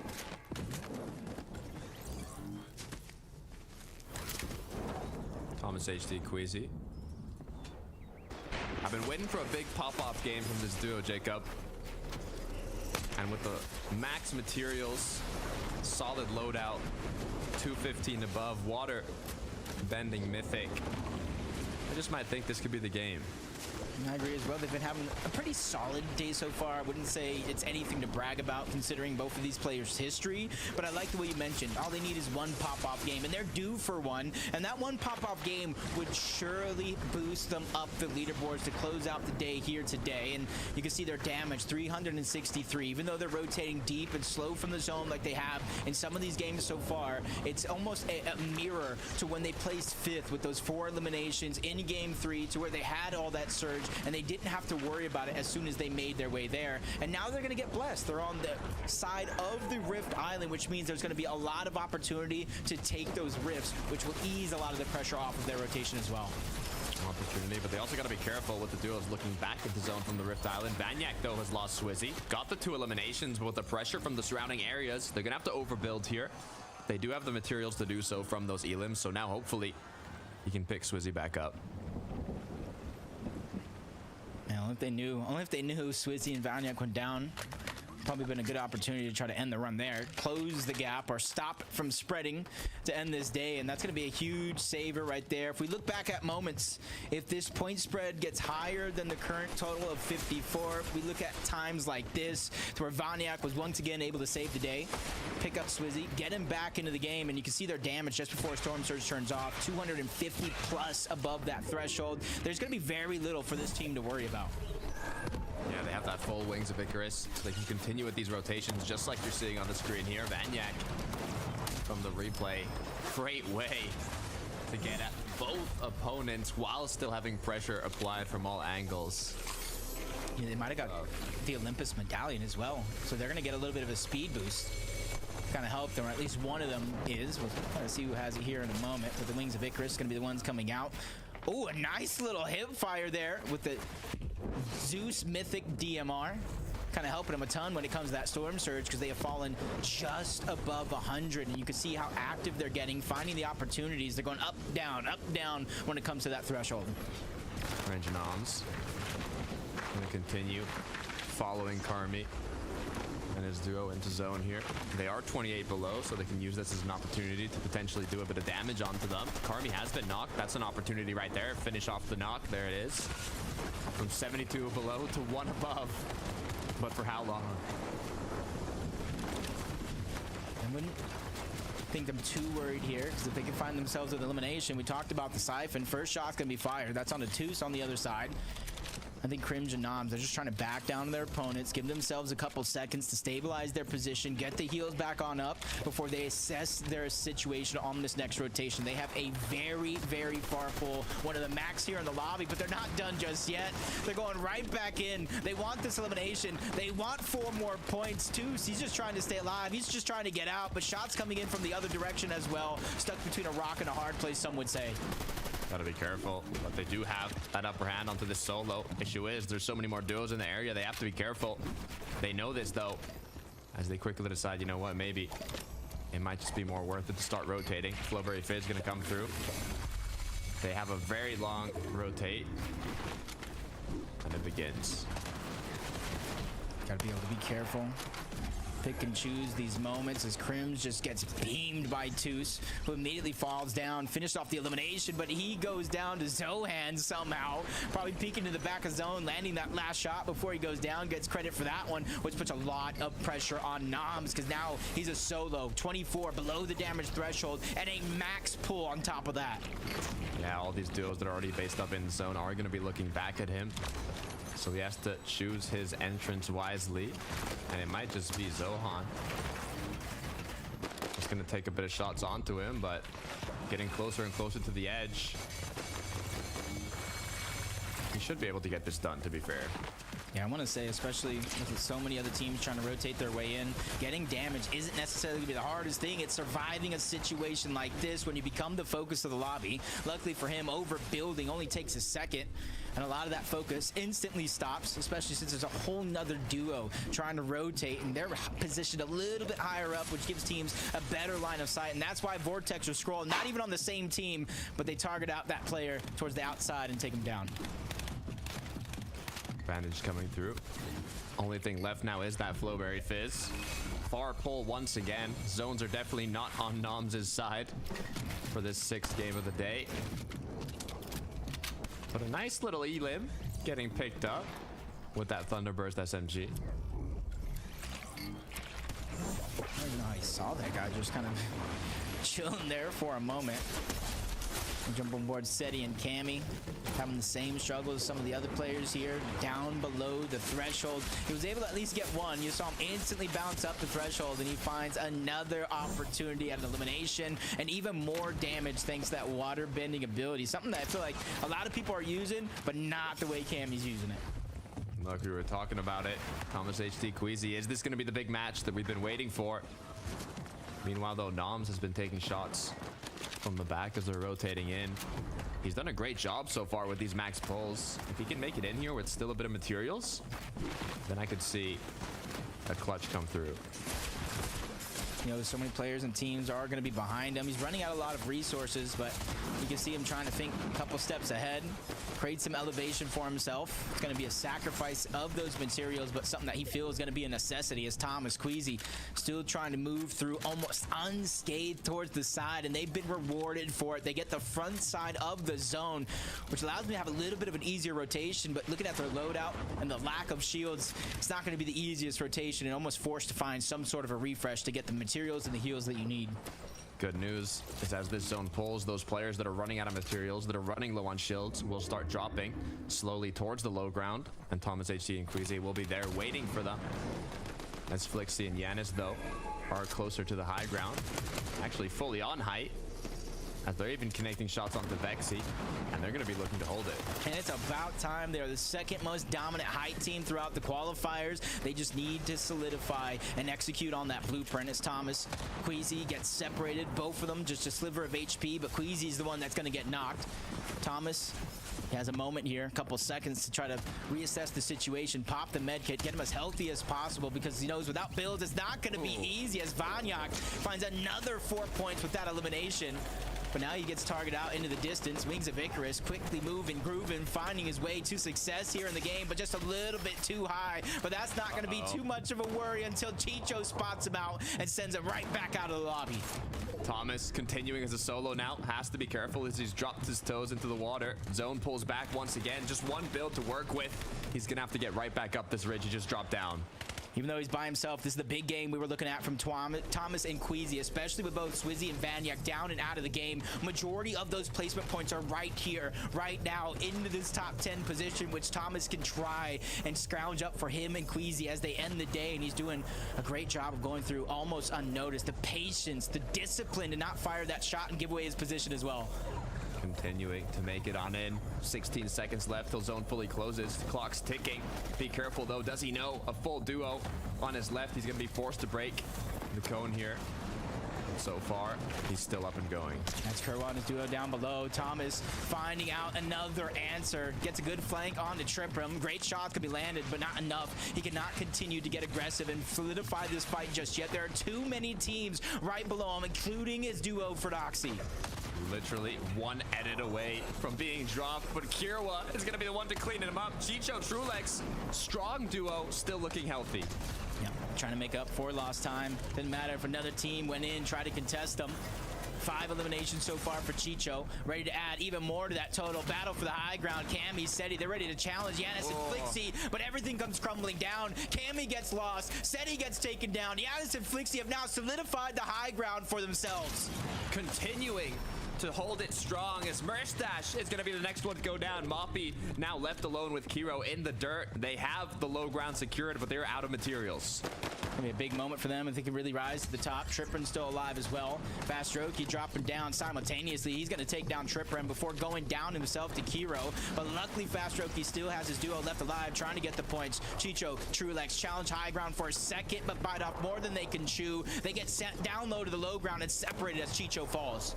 Trulex left alone, has a banana, has a medkit. Gonna play the heal off here. Clock's ticking, but he's securing placements. And this is something he's no stranger of. He was able to pick up those 38 points as a solo in the semifinals to give him a qualifying opportunity just to make it this far, and he's staggering himself back. Hopefully some of these duos go down, giving him free placement points or a position on the flank to try to disrupt, take somebody out, and snatch together an opportunity to steal the game. Once again, Clover getting put to good use here, continuing his rotations, but the remainders are just duos, incredibly healthy. Trulex is going to need to make something happen on low. Moppy now has lost his duo partner. Flixie gets the knock. Trulex with the counter attack though. Yanis now left alone, but he takes out Trulex. It's almost looking like a solo FNCS to end the game. A lot of the players' duos are down and out. Yanis starting to heal off. He's trying to go deep into the zone. Mappy knows he's trying to stop it, but he gets taken out. Cancels the medkit though. He did his job. But it's Yanis with a second medkit in his inventory with ease. Steals the game on back and rises to the top with a big win for him and Flixie. Basically every single moving zone, they held strong. They had it contested by Cammy and Seti, but it was no problem for them. closing it out with a great way to finish day one. Yeah, you don't go through the qualifiers and be known as the second Ya me most faltan dominant team on high ground. Hola Kevin, ¿cómo estás, Kevin? R. Big win out of the way, and they've done it yet again. These opportunities, taking down Kiro, and even going to the backside of the zone. Giannis playing that one perfect, knowing it's all or nothing. It's this or lose. Even though the first med kit gets canceled out, he has one more left in his back pocket for a big VR. Estaba poniendo unos alambres. Ahora voy a recoger la escalera, chicos. Voy a recoger la escalera que dejé. Primera victoria Royal. Royale secured on day one of the UFNCS Grand Finals. They're going to be going into day two, feeling quite happy. But there's a bunch of players who have won Dice mi some mamá que games se puede throughout subir en the escalera. day, and teams that went down early on that Dice mi leaderboard. mamá Let's que go se to puede the subir en analyst to break down escalera. all the action for day one. Thank you, boys. Can't wait to have you back here tomorrow for the final 6 games of the grand finals. And you know Espera para guardar la what? escalera. I'd almost forgotten that Termina Giannis hacer la tortilla en la ducha para guardar la escalera. because they were in 45th place as we head into game number 6. I don't really think there's an established duo who needed a victory royale more, Levin. Yeah, I mean, it's been mostly a day to forget. They definitely won't forget the last game though, because they managed to get the job done. I think we've seen a couple of games now where they've been really sort of just struggling with Surge out of Reckless, right? We saw them in a couple of fights, you know, over bunkers and whatnot against Pink and Deco at times throughout the games.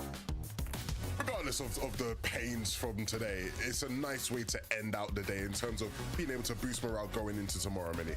Yeah, these are two fantastic players. I mean, they hadn't broken at all into that top 20. Just looking now, their best game before that was 23rd. So they really just struggled, as you mentioned, with that surge, getting into this late game. And of course, it's the first time we're getting to see them in the late game today. And it just shows exactly what they can do. They can win on high. Of course, the teams around them there at the end were teams that were a little bit lower down the leaderboard. So they didn't quite have that same prowess maybe that some of the top teams might have on height, but it's nice to see them winning on height. It's nice to see them ending the day in style. Hopefully they can continue that momentum in tomorrow.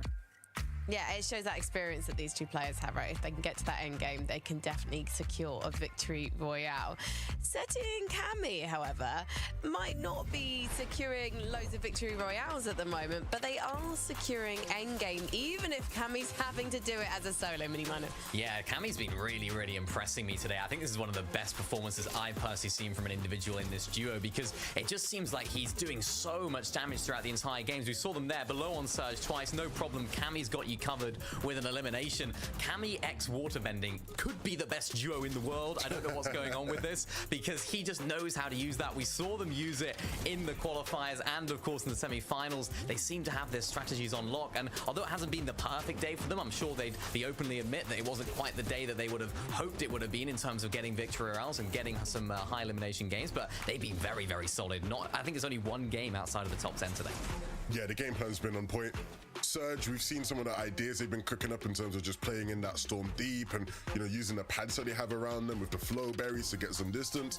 All in all, very solid stuff. In the end games, I think they can clean them up a bit, right? There's things to work on there. Obviously, we saw in that last game, the sort of height take didn't go quite as planned, but ultimately, a good day in the office of City and Cammy. I think they're only going to get better as the competition evolves, and so they'll be, you know, pretty chuffed, I mean, with where they're at and where they can get to.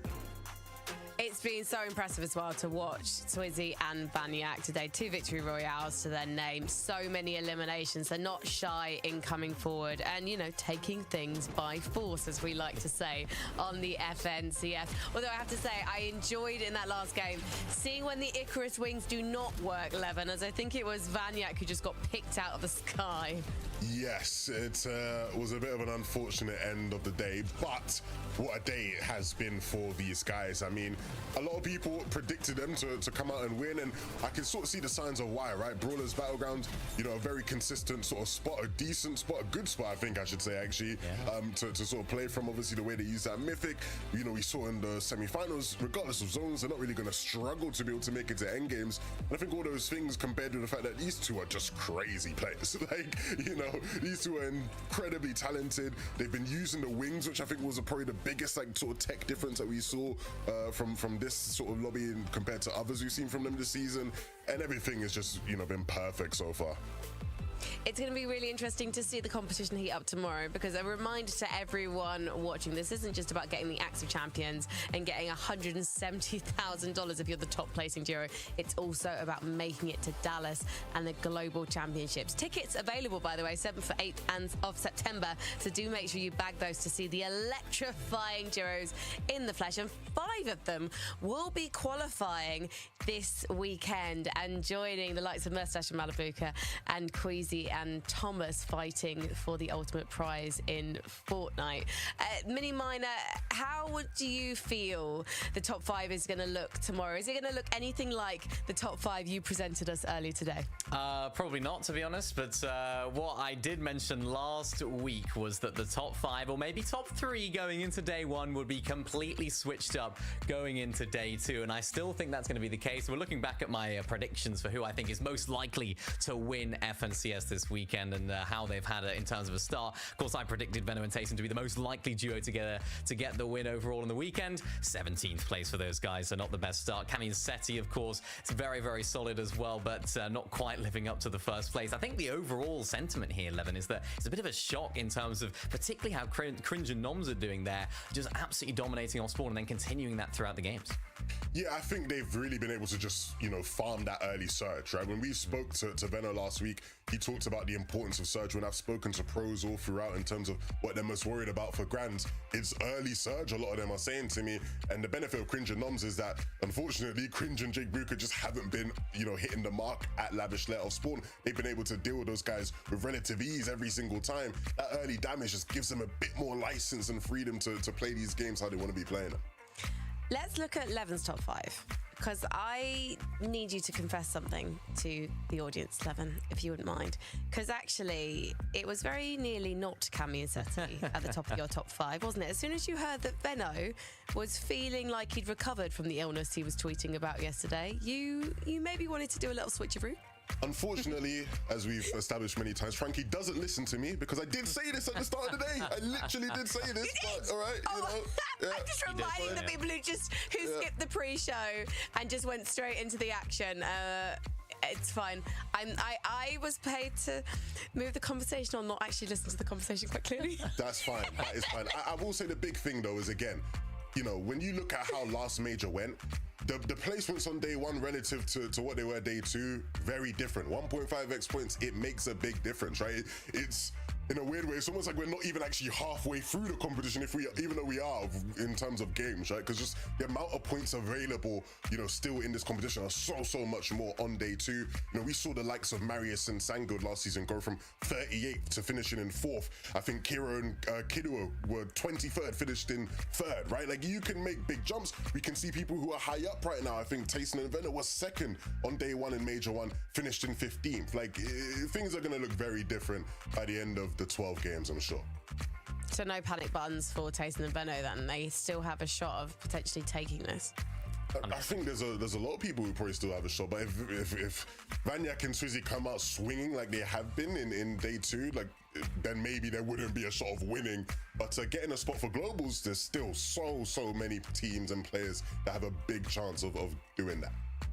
Yeah, I cannot wait to see who takes it. But unfortunately, we do have to clear the airways, because coming up very soon, we've got the North American competition. I know you guys want to see what our regional rivals are doing across the pond, so do stay tuned for that in a couple of hours. Levin and Minnie, thank you so much for joining me today. Also, Jacob and Takata too. I can't wait to restart the battle bus tomorrow, but for now, we've got to sound that horn. I wish you guys a good night.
Sí, fideos sí dejan. Bueno, chicos, ya se terminó. Ganó Vayanka 3K. Ganó Cere. Y ahí regresé, chicos. Bueno, ahora sí cerramos el stream de todas las plataformas.